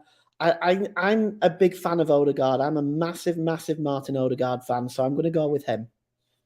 Okay, then there's your predictions then for the Crystal Palace Arsenal game. Just before we do wrap up and leave you tonight, I'm just going to quickly run through all of the other scores which have took place across the Premier League weekend today, starting with the Friday night game. But before I do that, Media Radio Jingles and Gaming has been on again, and he says, and I would like to put a message out after this as well, in case they didn't hear it earlier, and for our listeners, in case they didn't hear it earlier as well. It says, I've got to say, Nick did a phenomenal commentary with the England match this morning. And I must say as well, from myself, Mike, Paul, JB, I know Barry as well, and quite a lot of others here on the commentary of Nicholas. I think you're doing a fantastic job throughout the Women's World Cup. You're a great asset to the channel. Great work this summer, and we'll be back. You'll be able to commentate on an England game, the women's game again very soon. And just to let our listeners know, very soon, the voice of Nicholas Jones, who you heard this morning on the Spain 1 England 0 game, you'll be able to hear him later in the season on some of our Premier League coverage, whether that's in the presenter's chair, commentary lead chair, or co-commentary chair. We'll have Nicholas Jones with us for some of our Premier League coverage this season, as well as the women's and the WSL and the England women's, and we'll have him hopefully for some of the Wales international matches in September, October and November as well, and some more great matches from Nicholas on the way. So great coverage again, and a big shout out to Nicholas Jones, our women's lead correspondent. Yeah, most definitely. I echo that as well. I think he's done a sterling job. He's been exceptional. And yeah, fair play. He's really put a lot of time, effort, dedication, and everything into that. Yeah, he's been a real asset, as you say. I think he's been brilliant throughout the tournament. Yes, and I just want to say a big thank you to Media Radio Jingles and Gaming as well, who is also mentioned and said to me as well, says, you did brilliant in the Women's World Cup as well, Russ, especially in the Nigeria game, which was very tense. It was tense. Yeah, I agree. Obviously, with that one going to penalties as well, and obviously the Lauren James red card and stuff, like, yeah, I think all coverage of the Women's World Cup has been excellent. I like this Media Radio Jingles and Gaming, by the way, because they also say that the Storm FM guy does the best Stevenage FC coverage. I don't know who that is, but I like you. I'm not sure of his name, but thank you very much for your continued support, my friend. Very much appreciated by everyone on the commentary, whether that's myself, Mike, Paul, Nicholas, JB, Liam, all the others who we've heard throughout the years, since we started in February 2021, all the way to now. And since that time, we've grown from strength to strength and just going even better as the years go on. So let's round up then with the Premier League scores starting on Friday night. It was Nottingham Forest 2, Sheffield United 1. In the Premier League yesterday, it was Fulham 0, Brentford 3, Liverpool 3, Bournemouth 1, Wolverhampton Wanderers 1, Brighton Hove Albion 4, Tottenham Hotspur 2, Manchester United 0, Manchester City 1, Newcastle United 0, and today Aston Villa 4, Everton 0, and our featured game West Ham United 3, Chelsea 1. Big thank you again to everyone who's tuned in tonight. Big thank you to our brilliant commentators as well. Thanks to Miraj who tuned in earlier as well. Thanks to Amelia as well who tuned in as well on Media Radio, Jingles and Gaming as well. Big thank you to Paul and a big thank you and a welcome back to the channel. Been a while since he's been with us, Mike Gonerman as well. Great coverage as always from you two today. Thank you, Russ. Good to be back. Enjoyed it. And from myself, Paul, Mike, and the rest of the team here at the Commentary Hub, we hope you enjoyed this one today, and we hope you enjoyed the Spain versus England game in the Women's World Cup earlier. Even if you're an England fan and you didn't get, and the result didn't go our way, we hope you enjoyed the coverage from Nicholas as always, and enjoyed our World Cup coverage as well. From all the team here at the Commentary Hub, a very big thank you all to you all for listening. From all the team here, it's a very good night to you all. Bye bye.